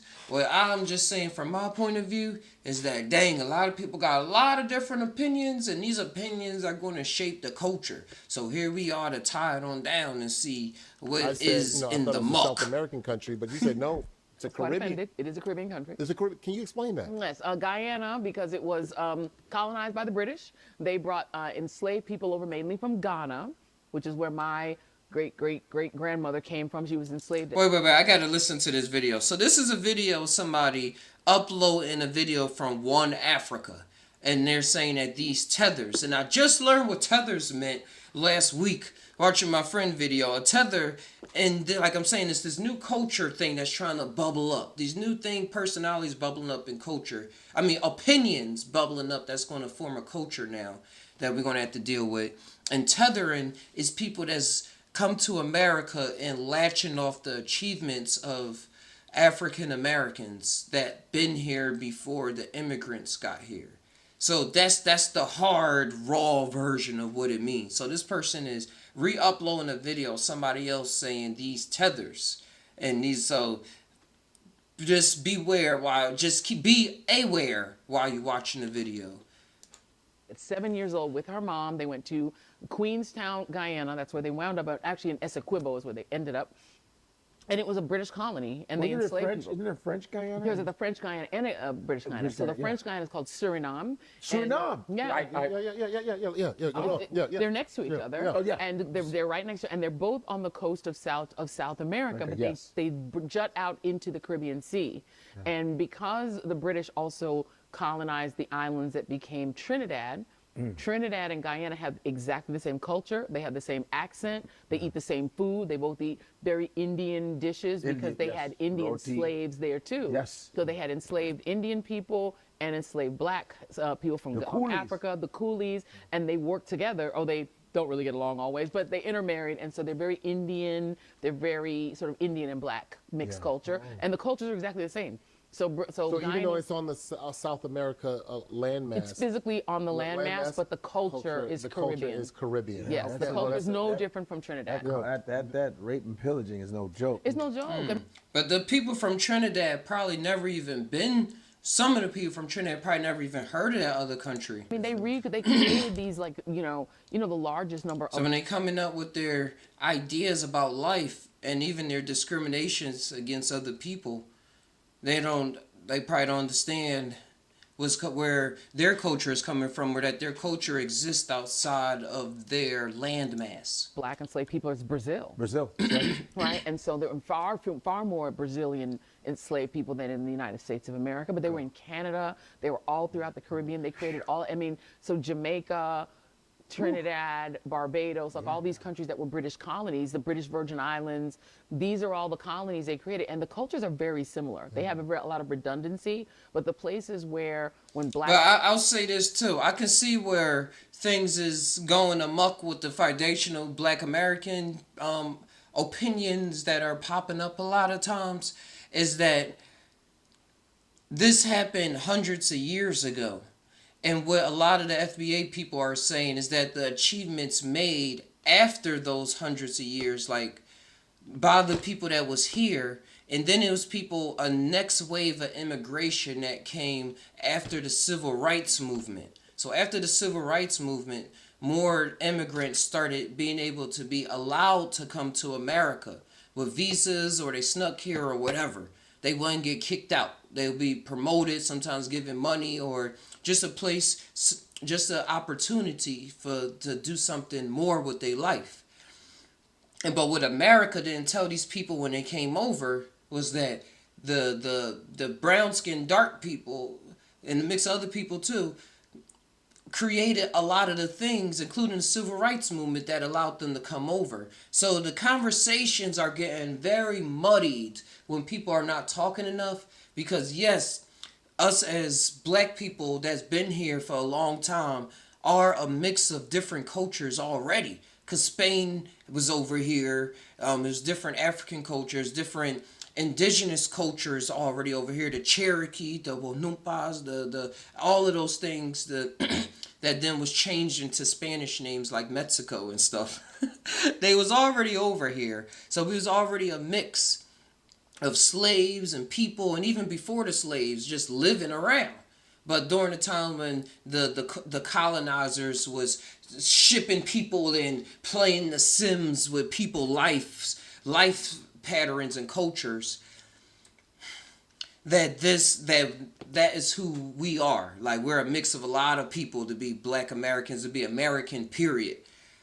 So they're trying to defend the point by saying we're all the same. But people that had to struggle and stuff and see other people come up with money and get good opportunities, or not have that struggle mind state to begin with, will look at the new immigrants and say, hey, like, what are y'all doing? Like, y'all taking all our jobs. Or people will think that they better than one another. Like, hey, we doing all of these things and making a good opportunity for our family. Y'all been here all this time. What's wrong with y'all? And then that's when the name calling came into place. And then people would try to sound all educated. Well, we came here all a long time ago, and so why y'all worried about now? and not have the vernacular or the processing to talk about now because it was too much happening now. You ever been too much of a situation happening now that you know it's like something not right about it, you go with it, and then later you're able to process with actual words, ideas, and feelings about how it was and how you actually felt as a kid. Trinidad and Guyana are Just two of those places. And I know, I'm Indians talking a and lot. blacks don't really get along. They sort of fight for dominance. He said, "Hey, you well? I'll keep saying, hey, you well." Said culture now is mostly from impoverished people that are mixed up, and how major groups wanted to use people for industry to advance the system that is now. Man, you summed that up nice, bro. Yeah. We all eat plants. Well, everybody's connected by the big... A bunch of poor people coming along, and poor just is a mentality. Like, a lot of people want to do a lot of things with life, but if you don't have the tools and the knowledge, you just won't be able to. It's not that you're just like, man, I always want to live poor. You just don't have the knowledge, the tools, and the opportunities to see the opportunity that's right there all the time. So now other people come along, they can feel ideas. Just look at gang culture. Gang culture on a bigger scale. We say the police is a big world gang. Politics is a big world gang. How about poor? How about people that run culture is a gang that create other gangs. It's gangs and then it's gang. Wait, I'll be right back. You are African, whether you like it or not. Your makeup's gonna get messed up. It's plantain, it's maduros, it's plantain, plátano, it's tostones. Why are you messing up her makeup, man? You know where else? You know where else we're seeing that though? That same type of division where you're talking about the Indians and with the blacks and the black and Indians. We're seeing the same thing here in the United States, though, with black Africans, black immigrants. We're seeing a lot of that, and a lot of that has to do. We were talking about that. There's not a lot of information. And I don't say information, teachings of colonialism and how colonialism destroyed Africa. And likewise, in Africa, there's not like a lot of going on about the civil rights, right? Because you're all the way in Africa. So when the two come together, it's like, you know, this thing that's happened, you know? And I think the difference is that there are three sort of sets of black people that are in the diaspora. They're the Africans who were enslaved in their own home. Yes. You know, if you were Kikuyu or you were, you know, a Xhosa person in South Africa, they enslaved your ass right there. And when they were done enslaving you, you got rid of them for the most part. They either left or they left behind their colonial system, but they colonized you in your own place where you live. Then you have the people who were stolen, and you either went to a country like a Brazil or to the Caribbean, and so you experienced just horrific, degrading slavery, but that was about enslaving people and then using their bodies up and then letting them die and then going and getting more. And so you had a more holistically black culture because you really maintained your Africanness in a lot of ways. And then when you died, they just went and got a different person. You weren't like being bred like cattle. Chattel slavery really only took place in the United States and Canada, but mainly, right? And so this is a different mentality. These people were told that slavery was endemic to being black. The African Americans were sort of taught or told that just being black or having any African ancestry meant that you were endemically a slave forever. Yeah, they did kind of teach that. They did preach that. They did preach that a lot. That African American history started with slavery, and that before they were slaves, they didn't really do too much in Africa. They didn't really talk about the tribes and the history, how rich it was and culture. It was just like slave to slave, slave, slave. And that's y'all history. So passing that down, that mentality was very heartbreaking for a lot of people. And they had to build up strengths through character types that was built on division and separations. Divisions and separations and fear. Instead of welcoming arms and knowledge to build with each other and see what else is possible. See what else is possible in the diaspora of things. And then she was talking about the other Africans that was enslaved in their own households. And then they had to grow up and then be a part of the world once that was all over. And what was the third one she said? It's not the case as much system, but they colonized you in your own place where you live. Then you have the people who were stolen, and you either went to a country like a Brazil or to the Caribbean, and so you. What was the one before that? You know, she and I just think named they lived in their own home. Yeah, a more holistically black culture because you really maintained your Africanness in a lot of ways. Yeah. And then when you died, they just went and got a different person. You weren't like being bred like cattle. Yeah. Chattel slavery really only took place in the United States and Canada, that was like... but mainly, right? And so this is a different mentality. No. These people were... Oh, and what she's saying, the slave mentality back then, they was replaceable in Africa. In America, they was working with genetics. Told that slavery was endemic to being black. The African Americans were sort of taught or told that just being black or having any African ancestry meant that you were endemically a slave forever. That was not the case as much in the Caribbean or in Africa. Right. They knew they had a 1,000-year-old culture on these African countries to fall back on to say we're not endemically enslaved people. We don't come from slavery. Right. Whereas in America they tried to cut. So that's the third one she mentioning. It's a group of Africans that know about their spirituality, their stories that their 20 times great grandma been passing down, grandpa's been passing down. So when somebody else tells them a story on this is how you've been in your history and what's in your genes, they're able to have something else to combat that. They're able to have their own history and memories. While it's two other groups of black, of Africans that went through something totally different, where their history was cut off. They was treated as disposable. They was treated as disposable, and that their history started only at a certain point to be relevant. And then when it comes to the Africans, that's even deeper, because then it goes back to what was going on with mixing with the indigenous cultures that were there. For the kids, the grandkids that was born in America to know who they really are. That they not just Africans, or that being just African wasn't a bad thing to begin with. It's something to put on them so that while they walking around, they feel not so proud about themselves. So now somebody else that seems though they have a little more going on can tell them what to do, especially when they have a whip, or when they whip their grandma and that was passed down to, all right, this is just what we don't want to do, this is what we don't want to talk about. So then after like a couple hundred years, the history is kind of muddied up with the black African American, regardless of achievements or not. Like, where is the lineage from? And you see a lot of people popping up on YouTube and different research topics, avenues now, on saying how different cultures mixed, how the census was messed up purposely back then.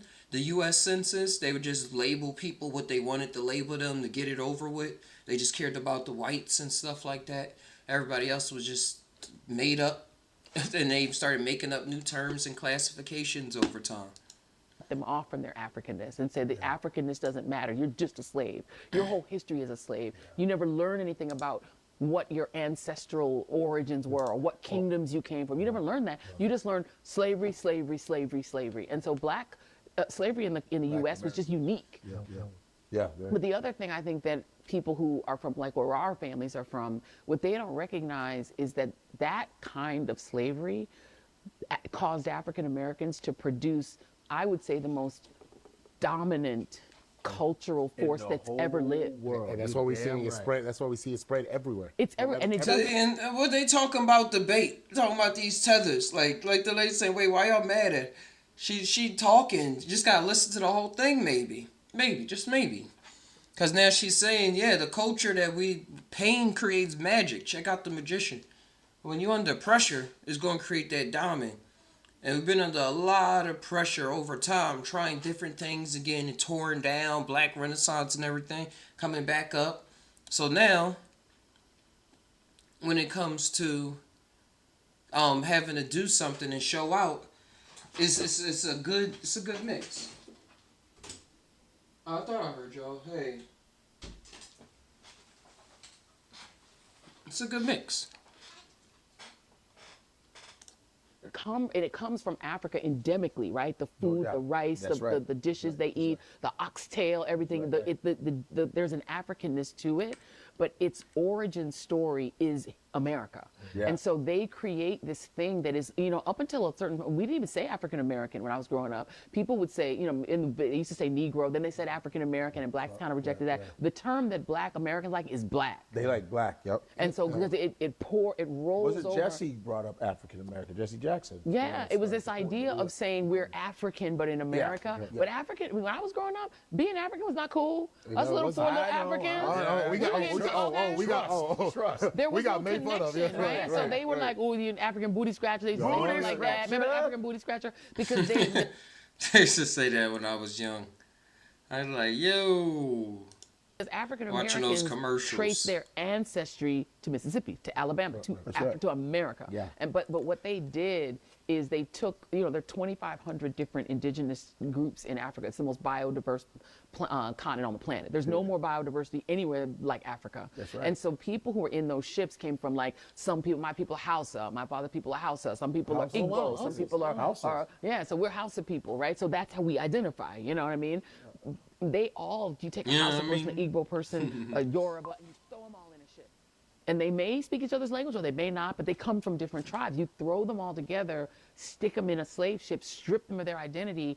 In a generation, they're not Hausa, they're not Igbo, they're not Yoruba, they're just black. Black, yeah, and so this culture of blackness, of American blackness, it's a real culture. Is powerful. It's a new tribe. It's a unique tribe, and we need to respect it. There's some Africans that would say, you don't have a culture. Black Americans do. Are you out of your fucking mind? Come on. Because half of you copy it. Everybody copies Black American It is powerful. culture. Because you said it's powerful. There's something different and magnetic about it, It's magnetic. It's a new tribe. They literally took out of many one. You want to talk about what's out of many one? It's all and look, they did the same with the white people, because white people were all different. They were, French, and they were German, they were Bavarian, they hated each other's guts, and they amalgamated them all into something called white. And then they amalgamated all of the blacks into something called black. They invented these things. These things didn't exist until the 16th century, and they're all false. They're not real. Right. But they took away the thing that most humans organize themselves by, which is tribe. Yeah. And that is gone in America. You're just white or you're black. And Black American culture is, again, it's the most dominant culture that's ever existed. It created rock and roll, soul music, country music, half the food we eat. Most of what we do in this country that makes us American is black people created it. Right. Guyana, because earlier...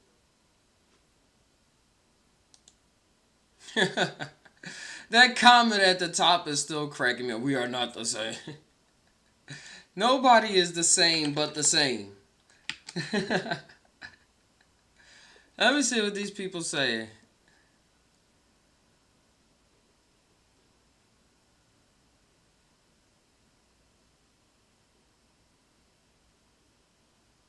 On my other page, I made a video about Houston on, what I didn't like about it and why I chose to move from the South back over here to the West Coast. But within those talking points, it made me think about the conversation between FBA people and, the rest of the Black diaspora, Africans, Caribbeans, all that stuff, right? How can Tariq Nasheed, the rest of the FBA people, talk all of that shit about African people, Caribbean people, and how they live and what they do in their way of life, while blatantly ignore... I'm sorry, the music, I can't get copyrighted. I can't.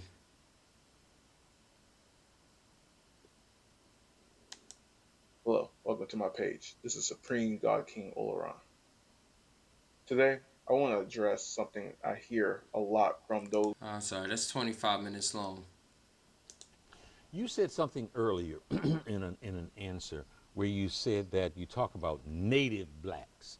And so that clearly sounds as if you are delineating native blacks versus someone that comes here from Bermuda or Jamaica or wherever they may they may come from that is black. That's right. And the purpose of that is what? Because you on the surface it would be like, hey, everybody here that's black gets treated a certain way.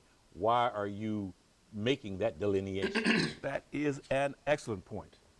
You know why? Because you see, those people coming in from Jamaica or coming in from Africa, they have not been treated like black folk in this country. That's the first thing.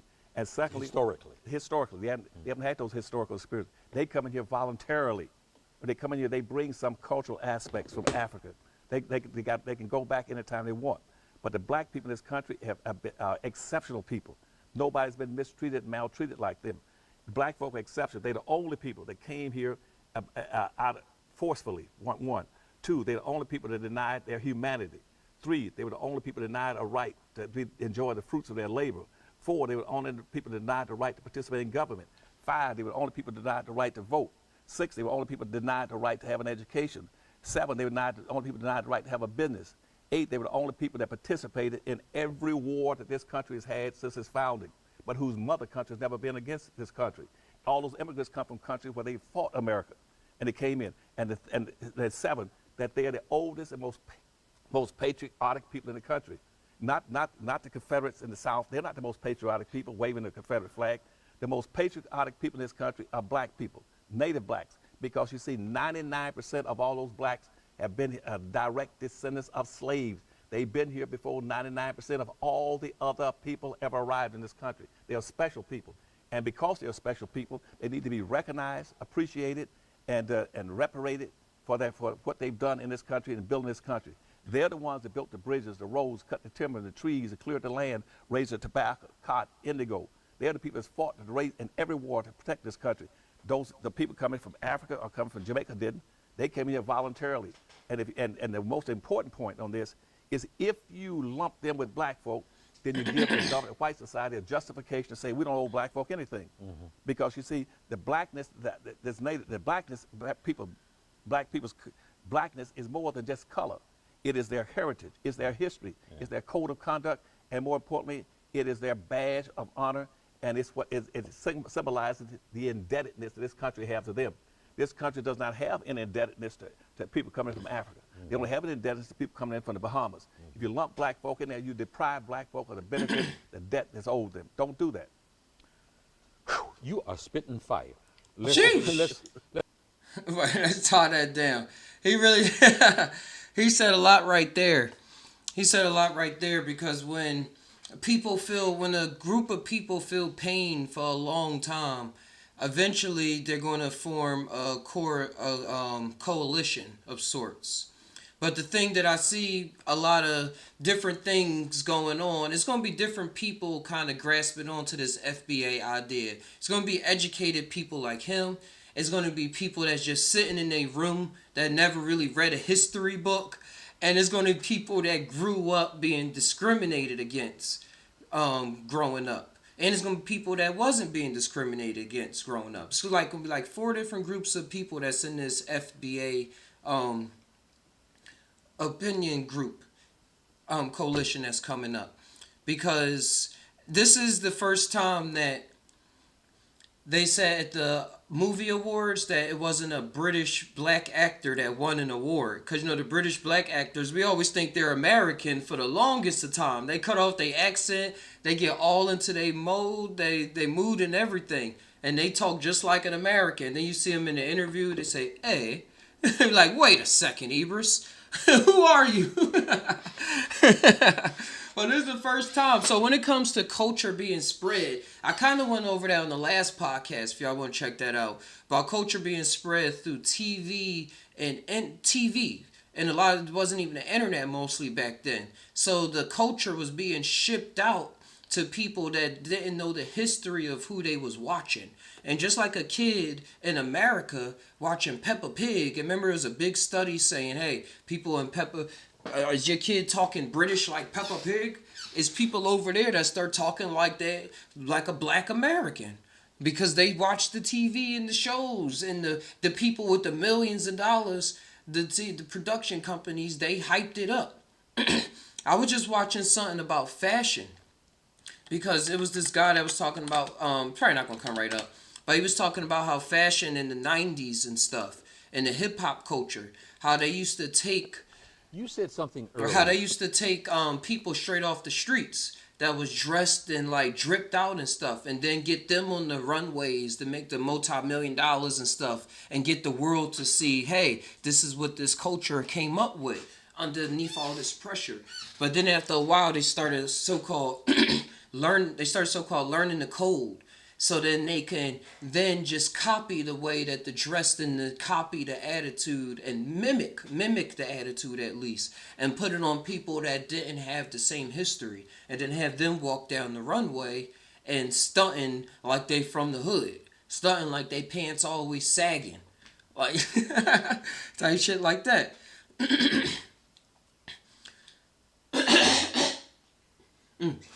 So when it comes to this comment saying we are the culture, it is a big mix.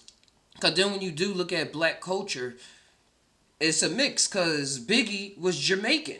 A lot of black rap artists was actually Jamaican. KRS-One is Jamaican. So the culture, black culture, when it comes to music and entertainment, it's always been a mix of different people coming in.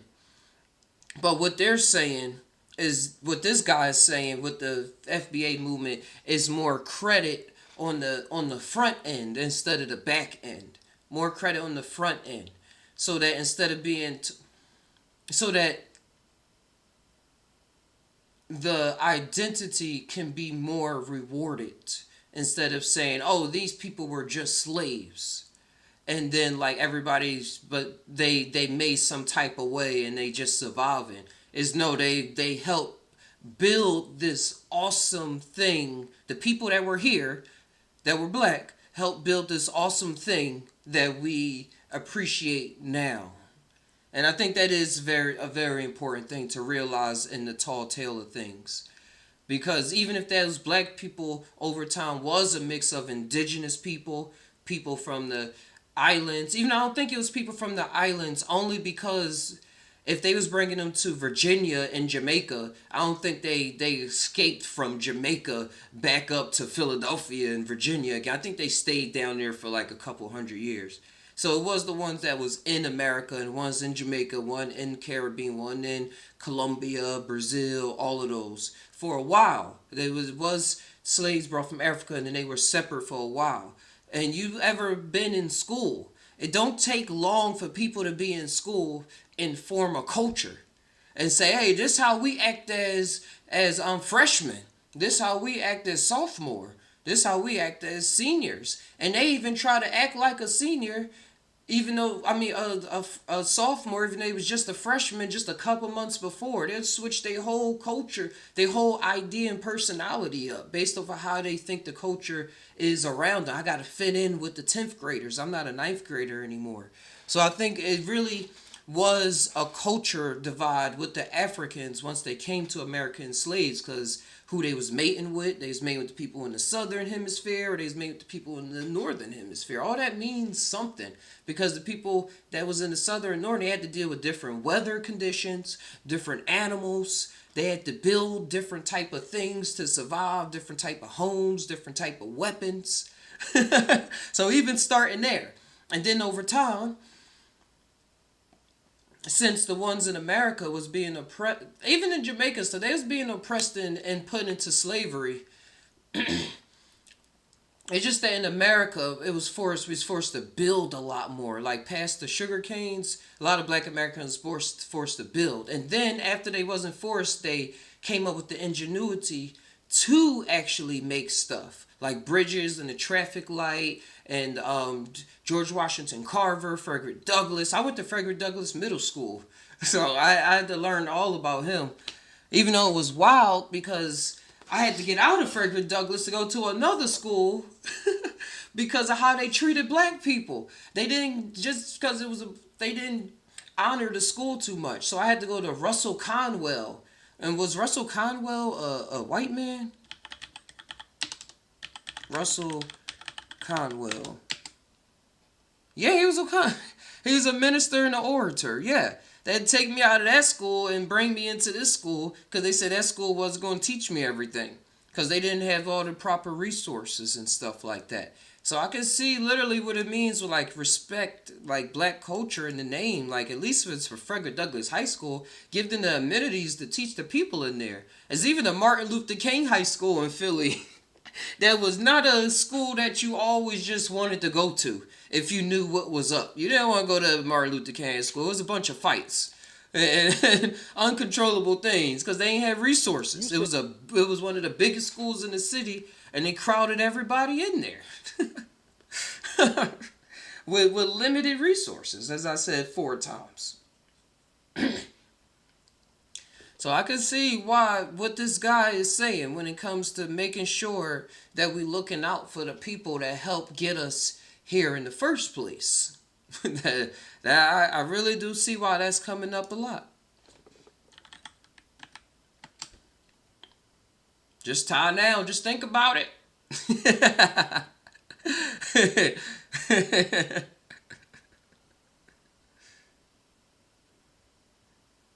All right, what's something else people are getting massive opinions on?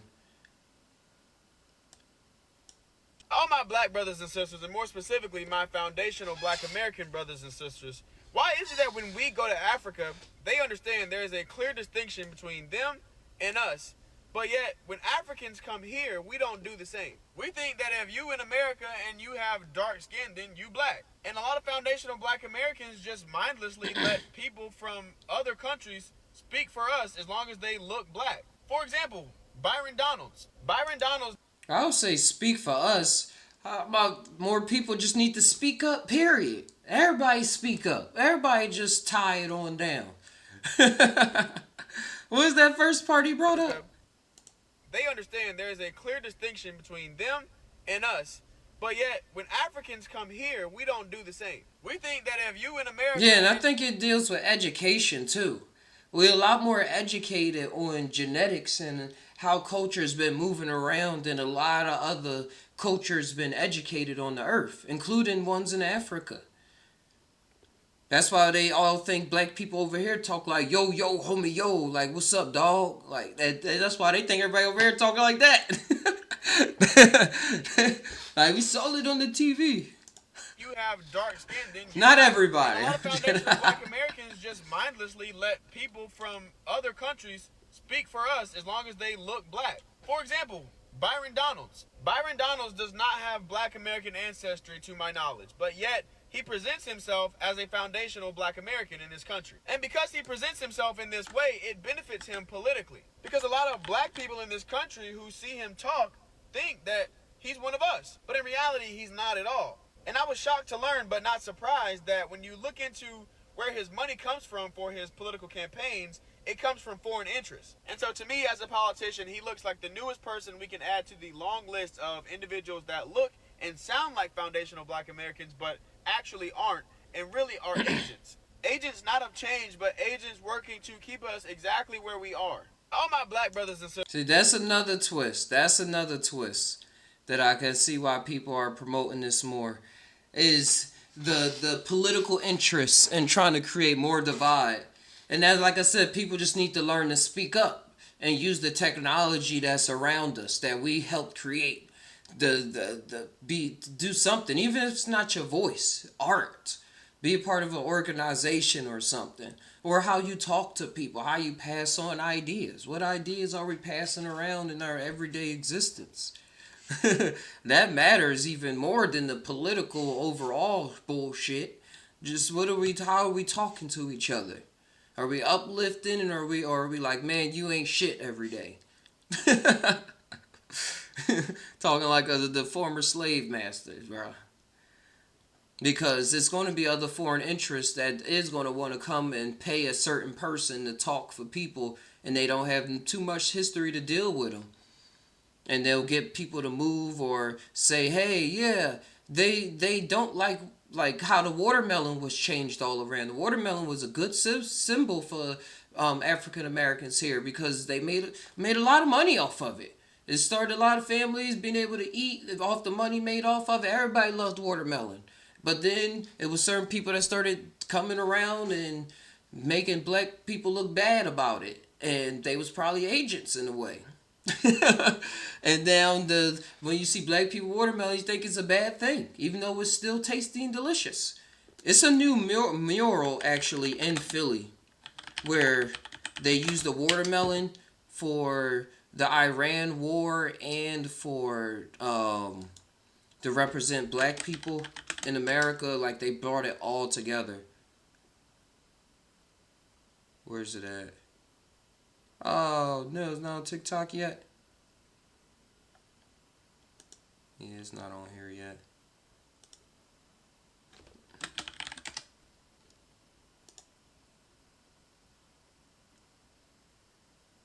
Yeah, these are old ones. But it was one where the lady mouth, here it is. I love my city, I love our murals, but this is so incredibly great. Do you see what the seeds are spelling out? The detail in my hand, I don't know who the artist is. It says Free Palestine. I love my city, I love our murals, but yeah, but once it was done, it looks pretty cool.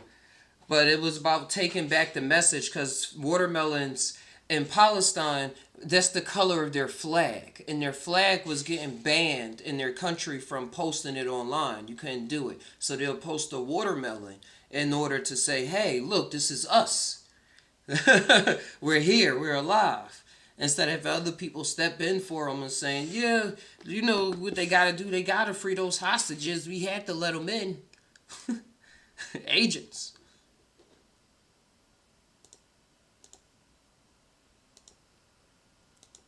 Now go over, who was that Byron guy he was talking about? I don't know too much about this. I'm learning as I go. How many people in the United States today are actually descendants of slave owners? Forget descendants of slaves. Let's hold that to the side. Descendants of slave owners. You've had massive immigration into the United States over the last 150 years. So now you're going to say that people who immigrated to the United States, who are not descendants of slave owners, were not descendants of that trade, now they're going to be responsible for paying that out going forward. My mother's Jamaican. My father's Panamanian. You have a lot of black people in this country who are not descendants of the American slave trade. So I already know off top, there's a lot of black people in America who aren't going to be able to get that kind of benefit or get reparations. Well, most people who are for reparations, they feel like it should go to what they call foundational black Americans anyway. And I agree with that point. But I'm just saying, I'm just laying out, these are the reasons for why I'm no. So while I'm So you do support reparations for what Leonard just deemed as, quote, foundational black Americans? No, I don't. How many people in the United States today are actually descendants of slave owners? Forget descendants of slaves. Let's hold that to the side. Descendants of slave owners. Oh, so he tried into the United States over the last 150 years. So now you're going to say I had to replay this. Immigrated to the United States who are not descendants of slave owners, were not descendants of that trade. Now they're going to be responsible for paying that out going forward. My mother's Jamaican. My father's Panamanian. Oh, so he trying to stop reparations. Saying how you going to know who going to get it because it's too much of a mix. You have a lot of black people in this country who are not descendants of the American slave trade. So I already know off top, there's a lot of black people in America who aren't going to be able to get that kind of benefit or get reparations. Well, most people feel like it should go I see why people mad at him. Black Americans anyway. And I agree with that point. But I'm just saying, I'm just laying out, these are the reasons for people saying, why is that his business? I'm an FBA. My ancestral lives are woven into this history. Just because those events aren't recent doesn't mean they don't impact us today. Even though they aren't descendants of slave owners, they still benefit from redlining, Jim Crow, Black Wall Street, and more. His argument doesn't make sense.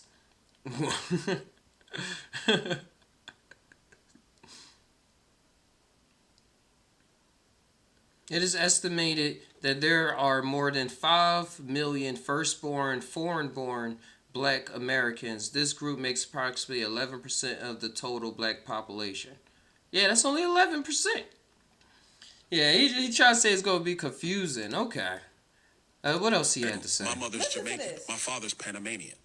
You have a lot of black people in this country who are not descendants. This is of like the an American extended slave version. trade. So I already know. I'm off top, looking, there's lady. A lot of black people in America who aren't going to be able to get that kind of benefit or get reparations. Well, most people who are for reparations, they feel like it should go to what they Yeah, call. 'cause I had to hear foundational what Black happened Americans after they anyway. just cut the And I clip agree off with that. I last agree with time. that point. But I'm just saying. I'm just laying out. These are the reasons for why I'm no. Look, so so they now do support reparations for what Leonard just deemed as, quote, foundational Black Americans. No, I don't. No. But I want to explain that. I want to explain. And this, ladies Hey. and gentlemen, is why we want to. I wanna hear the rest of the sabotage clip. these people.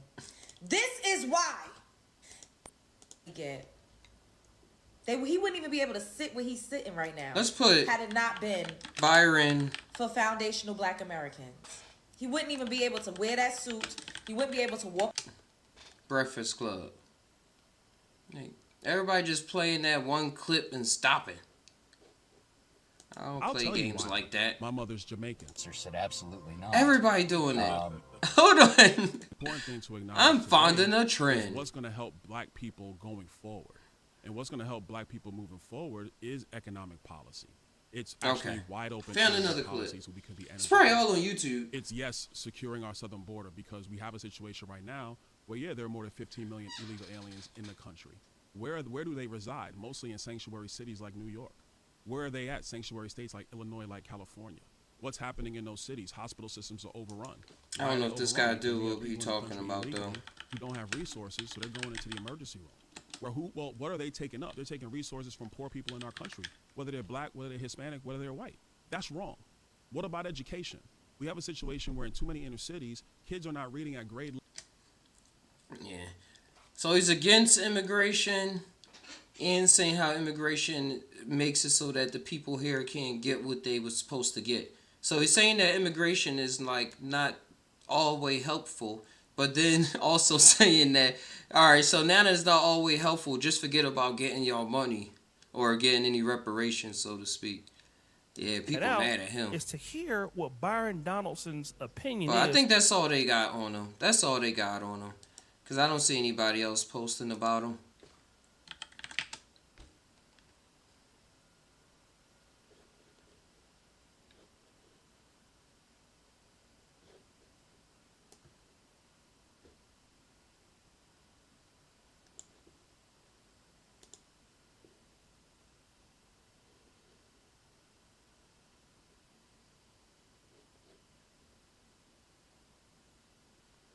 All right.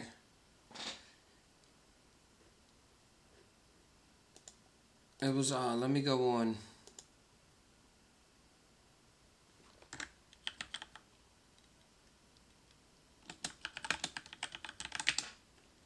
$154 Africa. See if there's one more thing we can run into.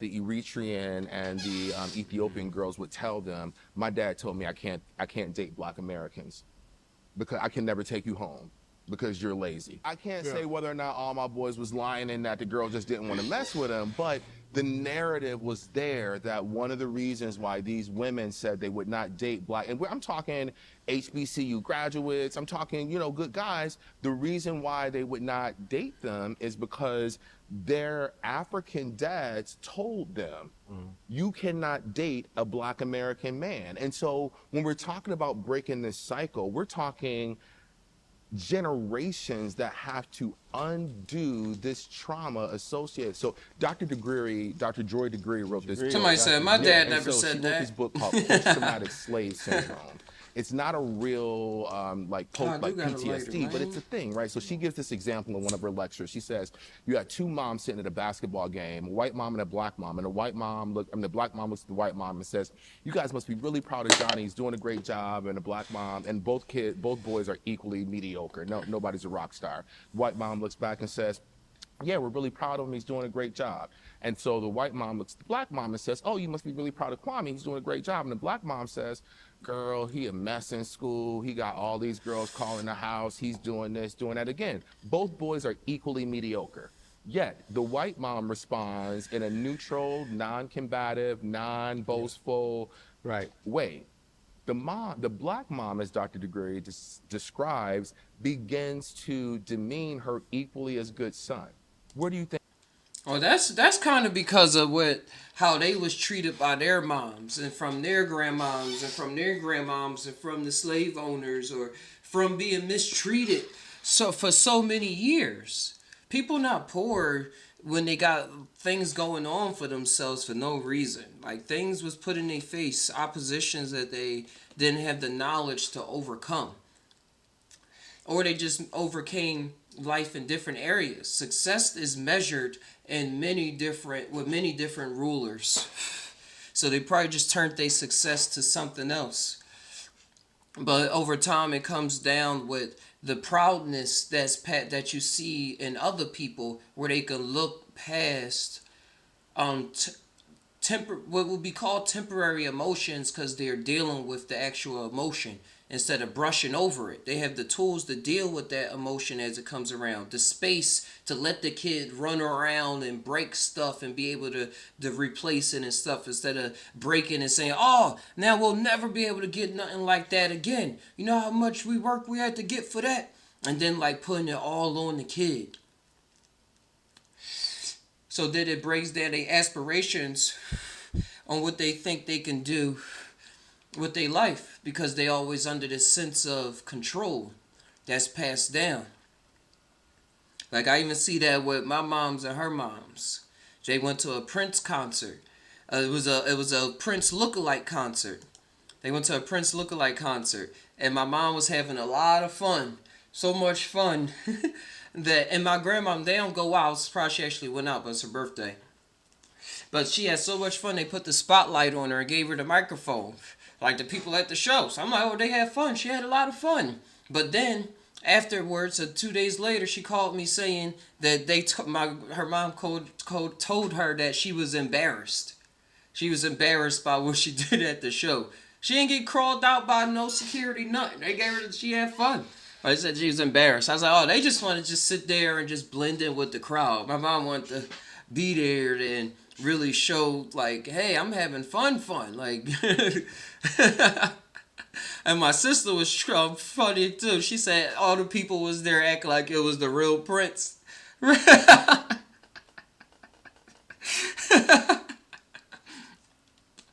how things is passed on and culture is really how we're going to pass ideas down to each other is what's going to make the difference. How we talk to each other on the big stage and on the little stage. Because then it adds up to people overhearing, oh, this is how these people treat each other. When really it's not even like that 100% of the time. And then that causes whispers down the lanes. Let's see what else they got to say. The black mom, as Dr. Degree describes, begins to demean her equally as good son. Where do you think Dr. Degree says that comes from? Sound like his name is Dr. Degrade. When the slave plantation owner would go to the black mom and say, oh, Toby's doing really good out there. He picking most of the cotton. He's doing excellent. The black mother would say, no, master, he's shiftless, he's lazy, because that mother knew in that moment that master was going to sell her son to another plantation. And so instinctually, she had to begin to talk bad about him, to demean. Don't look too good for these people. They'll take you away. And then that passed down through different cultures over time, with the original meaning being lost because nobody after you like that no more. And then you get people that look like you that come over, and they look like you, but they don't feel like you. So they performing differently. That can create the divide that we kind of see it now. Him. And so we're talking enslavement ended in 1865, and these things are still happening today. DNA. And so this is the depth with which I'm talking about it, and we only talk about it on this superficial level, like skin bleaching cream is just beauty and that colonialism was just borders. We will never get past it until we begin talking about the depths in which it exists. And how it's permeated into our soul. There was an experiment. The way we thinking and the way we feel and the what we... In our DNA. Yeah, in our DNA. Wow. There was an experiment they did on some rats, right? These rats in a box. You know how you like to put rats in a box? Yeah. So they had these rats These rats would come to this certain line and they would shock the rats. They would just shock them for months. Because every time they hit a certain area of the box, by the edge of the box, they would shock them and the rats would run back. They did it for months. So the rats had offspring. Yep. And then the offspring didn't even go to the line. The offspring, before they got, the offspring would never leave the box. That's epigenetics, EPI genetics. That's how things changed over time based off of, don't you know that nature versus nurture debate? Is nature and nurture, there's no versus. Because it was literal it was trauma. So what Godfrey is describing is this type is what we And call. scientists are not saying that it's proven with personalities all the way, but they have, I seen the study he talking about, they observed it with the fear of rats. So but scientists, they can't extrapolate all. They just can say what they observed. So that's what they observed. But you see it in people. You just like your daddy, just like your mama, you just like your granddaddy. They could never even met them before. Epigenetics. Epi is the Latin prefix that means above, and so epigenetics is this program that sits just above your DNA. So we call it, it's not a modification where they actually changes the DNA, but if we talked about it from a construction standpoint, it wouldn't be me knocking down a wall, it would be me painting over an air conditioning vent. It doesn't change the structure of the room, but it changes its functionality. We first learned about intergenerational trauma when we saw clinicians looking at their rosters, and all their clients were the children of Jewish Holocaust survivors. These kids had never been in the Holocaust. Right. These young adults had never been in the Holocaust, but their parents were. As a result of that, we began to study how can trauma be passed down from a group to a group when that secondary group never actually experienced the trauma. And so what they found was that for these Holocaust survivors, they would go to their grandparents' house and they would have curtains over the balcony. They would tell them, don't tell anybody you're Jewish, don't let anybody know, because they were literally scared for their lives. That across generations implants on our DNA, like I described, this epigenetics. Yeah, it passed down to growing up in the hood and then being scared of your own neighbors and people that live around the corner. And like, why are we so scared all of each other? Then people start praying on us and say, scared, I'm gonna make myself scary. And when we're talking about these interactions and how we interface with one another, how we interface with others, it's not just about learning. It's about understanding that you deliberately have to make a decision that is different from your automatic thought, because it is ingrained in you to develop separation as a result of years and years and years. When we talk about people who moved from South Carolina to Chicago and passed for white, they weren't self-hating. They just wanted their lineage to live. That's it. They just wanted to survive. They knew that people were hanging from trees. My grandfather would see people hanging from trees when he was growing up. Yeah. And so if I had, I can't say I would, but if I had the ability to pass as white in 1921, I would have passed. I might have. That you reach. Yeah, it was a couple movie artists I learned that was white passing back in the day. And then at the end, they revealed to everybody that they was black, once they made all their money and stuff. But hey, they created generational wealth for their family, and they tricked everybody. Like, hey, how much more comedy can you want? I like what this guy is saying in the comments. He said, many people from Eritrea and Ethiopia prefer to marry someone from the same background because culture, religion, and family traditions are very important to them. They want to keep their language, customs, and traditions in the family. Religion is also a big part of life for many people, whether it's Ethiopian Orthodox Christianity or Islam, so families often prefer their children to marry someone with the same beliefs, as I said the first time.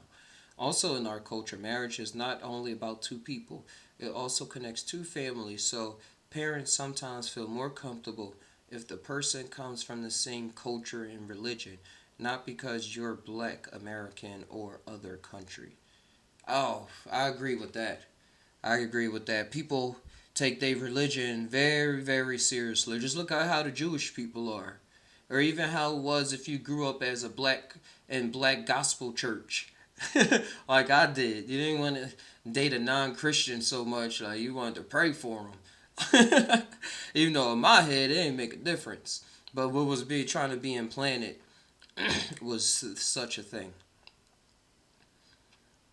So I can see that being around and people taking that as hate. What, you don't like me because you black, because you African or this and that? And then the kids or teenagers not being able to articulate themselves.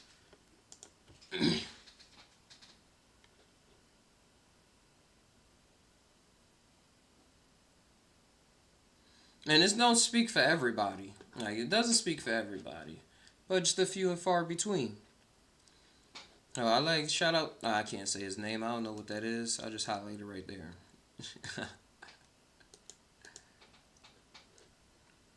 Shout out, bro.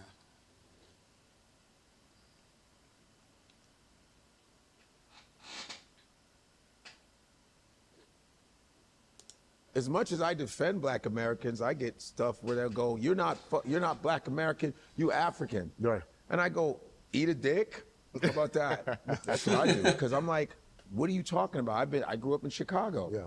That's a very black city. Chicago's history of black Americans is heavy. Jack and Jill, you got the Chicago Defender. A lot of stuff started in Chicago. The Obamas. You know the Obamas, Minister Farrakhan, he's like Nation of Islam. There's so much just so much in Chicago. And my father was an educator for 45 years at Malcolm X College. You know what I mean? That's pretty black. Yeah. Taught on the west side Remember, of Chicago. I was mentioning schools earlier with black names that I had to go to. 45 years at Malcolm X College. You know what I mean? Philly's a little different. Yeah. Taught on the west side of Chicago. My father had adult education programs for gangster disciples, Blackstone Rangers, and vice lords. Gangbangers knew my dad. You don't get no... And, cats be like, yeah, your dad taught me how to read, dog. For real, we got your pops. I mean, and my mother was a nurse, an OB-GYN nurse who delivered so many people's babies. My mother was known in Chicago. So our blackness was mended with black Americans. Most of my friends were black Americans. And of course, there were immigrants, because in the area I lived in Chicago was the most integrated area in Chicago, because Chicago's the most segregated city till this day, and Milwaukee is. They said Malcolm X's mother is from Grenada. So I was in both worlds, like you said, getting made fun of. They used to make fun of me all the time, and I remember this girl named Lois, and I will never forget her. I saw her not too long ago. I hadn't seen her in like 30 years. I remember I was mad about something. I was what 11, 12, and this girl Lois. She was heavyset at the time. And I remember she was treading water. We had a swimming pool. Right, yeah. You mentioned. Oh, my bad. I didn't have this up there. So y'all can see. All right, there we go. Yo, Master Creator, I didn't see y'all writing all of this. And I said, Look, wait, hold on one second. I got to take a pause.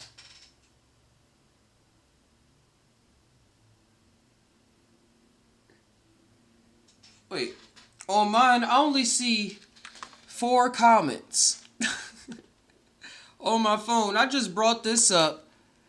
I see like 10. I don't see the same comments that y'all writing. That's weird. Is it like 2 different lives at the same time?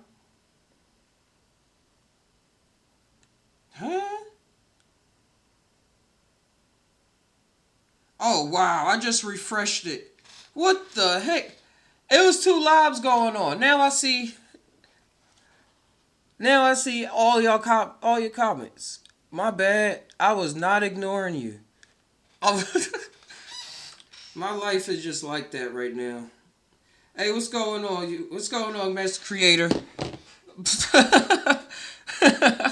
I'ma stay on this one. Jeez. I'm sorry, I gotta light up after that.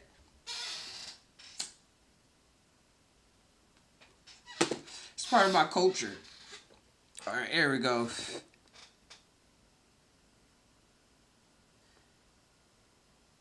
Okay. Cultural engineering is also why religion is part of the system program. One thing that you will hear in the psychedelic community is culture is not always your friend. And he said Malcolm X's mother is from Grenada, and I found out that's from the Caribbean. So yeah, that's what I was mentioning before. Black culture, in period, is already a mix of different ethnicities. It's just that smart Alex like Regina Renee in the comments saying being children of black immigrant parents is not the same as being black American. That's okay, we're not the same. That's a nitpicker. Because his particular case, he doesn't have the genetics, but since he was born here, it's like being born in Japan. You're going to be black, but you're going to be Japanese because you're in Japan. So, that's all you know. That's literally all you know. Your parents teaching English and Japanese and probably some other stuff. So I'm Japanese. I don't know. That's probably a bad example. But the feeling is there.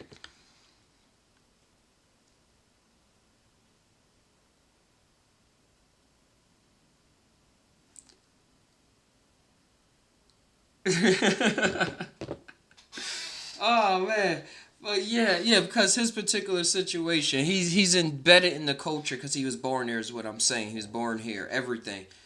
But and the only advantage he had over people that I could see is that his dad was an educator, so he had money. So his son had more opportunities to be free with his lifestyle. It's like he was in soul playing and stuff and wanted to be a comedian. I said, yeah, they keep making fun of me being African. And she goes, and I will never forget, she goes, well, at least their ancestors weren't slaves. See, at least you have something to connect to. Wait, I messed that all up. And I said, I gotta go back. What's wrong, Galbraith? I said, yeah, they keep making fun of me being African. And she goes, and I will never forget, she goes, well, at least their ancestors weren't slaves. See, at least you have something to connect to. They don't. It's coming. And I go, wow, that's the truth. She goes, that's coming from trauma. That's coming from insecurity. Yeah, But you don't understand that as a 12-year-old. You're just like, they're just making fun of me. Most 40-year-olds don't understand. Right, no doubt. Yeah. Yeah, and I was just going to add to that. This is like that trauma I get now as an adult, but I don't think a lot of, black Americans understand the trauma that also caused because, if you're participating, and you saw it throughout movies, you saw it throughout music, I mean, all of it kind of crapped on the black African immigrants who came in. And anyone who denies it or says, as I saw in some of the comments, get over it, that was then. Whoa. Now we say get over it? Yeah. Now we say get over it? There's a conversation there, right? 154. We all Yeah, it's a spot where a lot of people are just in the air responding to the stimulus given to them. Just trying to fit in, just trying to be in the crowd, just being a kid.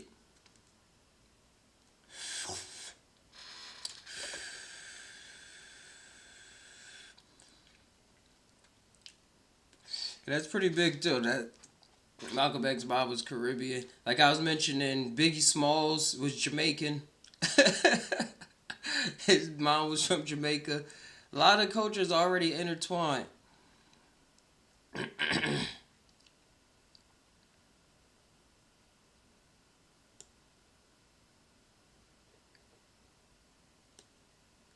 Black Americans, black immigrants, we're one people. We have, different struggles from different sides of the world, but all together we are united. So, I hope that this discussion really helps to kind of end that. Yeah. And in some way, maybe in our lifetime, like we were able to see and experience a black president like Barack Obama and the contributions for so many other black Americans that we know about, so many black immigrants who've made contributions. There is enough to go around everywhere for us to be together, and nothing ever takes away from the idea that the black Americans who built the foundation and this horrible history in America, that nothing takes away the black foundation that built this country. No doubt. And so this conversation is to be additive. Yeah. It's to be able to highlight that we are diverse in the way we are, in the way we think, in the way we are. The black card, gone away. This idea that there is only a monolith of being black should be gone away because we're so many. Just like we vary in height, in ideas, in skin complexion, we're so many. So we should embrace all of black Americans, black. Yeah, it's all about people knowing their own history. Like if even people saw how the inventions of like if Black Americans seen how the inventions of other Black Americans is benefiting everybody, that's a plus. That's a plus right there. That's a plus enough to say, all right, now I can go invent something. Now I can go do something instead of leeching off the inventions of the past. Like let's keep on building up some more things on the whole big scope of everything.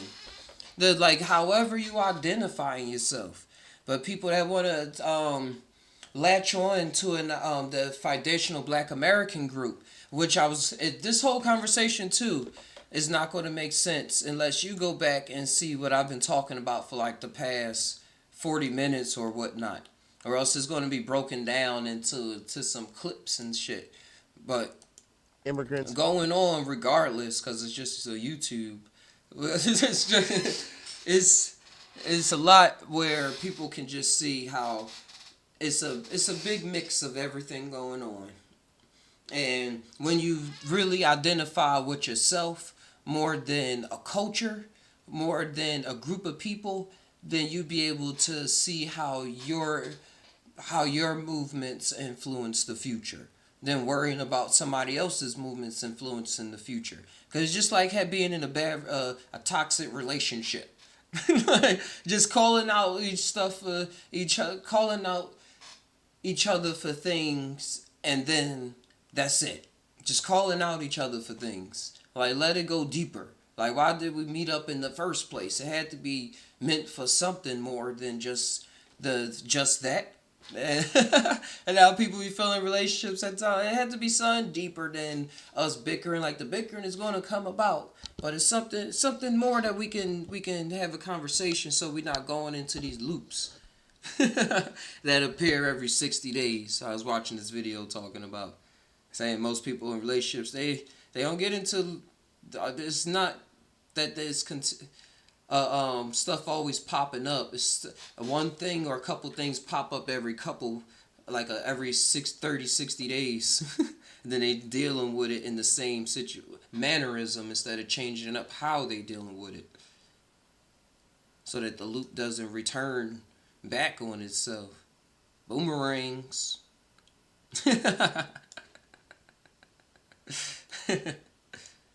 Okay.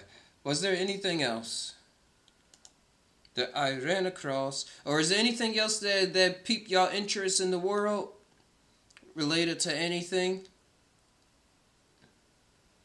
in the diaspora of human kindness, plant kindness, space kindness?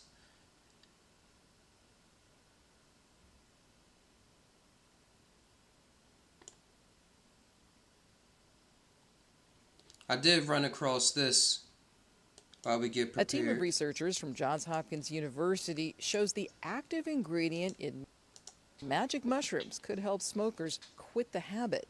NPR's Will Stone has more. The study enrolled just over 80 current smokers who were randomly separated into two groups. One used a nicotine patch, the other ingested a relatively high dose of pure psilocybin just one time. At the 6-month mark, the psilocybin group had more than 6 times greater odds of being abstinent from cigarettes than their counterparts who had nicotine. Matthew Johnson at Johns Hopkins led the study. I was surprised by the sheer magnitude of the effect. Everyone in the trial also underwent 13 weeks of cognitive behavioral therapy. Recent interest in psychedelics has mostly focused on depression and other mental health conditions. Psilocybin could be considered for drug approval in the next few years. Will Stone, NPR News. I'm Corva Coleman, NPR News. For more of That's cool.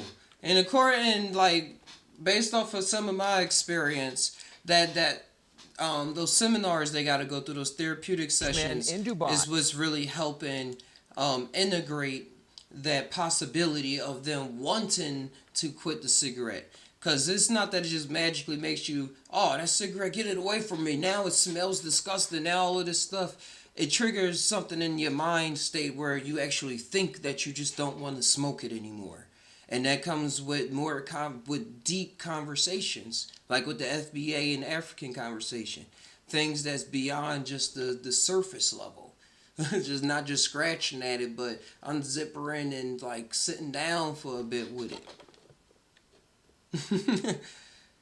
and being able to think about why you were smoking, think about if you want to smoke, what is the benefits, how do you really feel instead of how do you want to feel when you're smoking. Because it could be the same thing for weed. I found it helping me calm down with smoking or notice why I like smoking weed. And I seen with some other people it helped them stop smoking weed completely for the past couple months or a year. Like I said, it helps with do what you want to do. It's all up to you. That's one of the cool things I seen happening with psilocybin, interacting with humans, neurochemistry.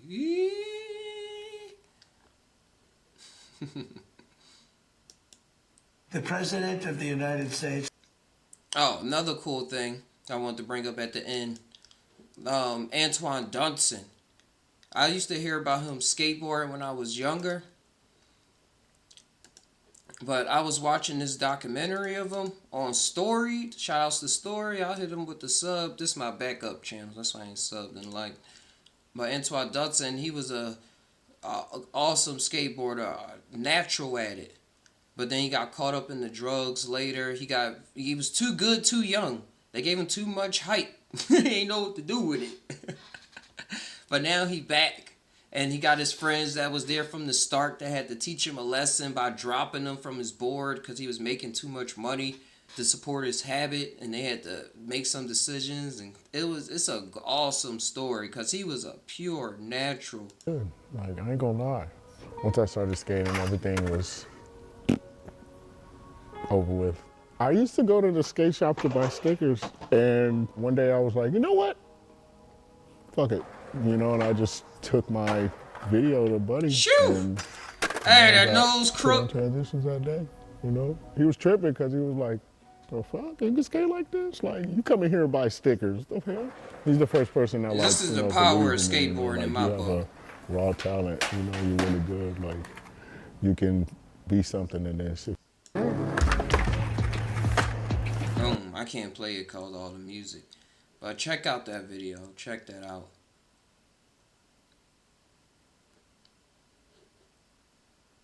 It's skateboarding. I've been skating for a long time. It always comes around to help the mental and help you get out of situations. Something about being in that kind of flow state. Flow state out in the world. making everything your amusement park. Everything could be a skate park if you know how to hit it right. Get at that right angle. But yeah, it's been 2.5 hours. I'm gonna tie on out of here. Thank you, Uel, Master Creator, for coming through. And whoever else came through, I appreciate y'all. Remember to tie it on down, combine your mind with your heart, see what your gut mind is saying. Let whatever come out, come on out. If you want to be a guest on the show, hit me up on my email. I'm going to have my brother on the show pretty soon. We was tying about it, so look forward to that. And I got a lot of art on Instagram. And check out the Box Me in Love sitcom. The Box Me in Love. I got a few clips out now. I'm going to be some longer episodes and more clips out. And another one that's going to be Survivor Island. But yeah. The Box Me in Love is out now. And a lot of new art. Check it out. Talmation Studios at it again. Much love.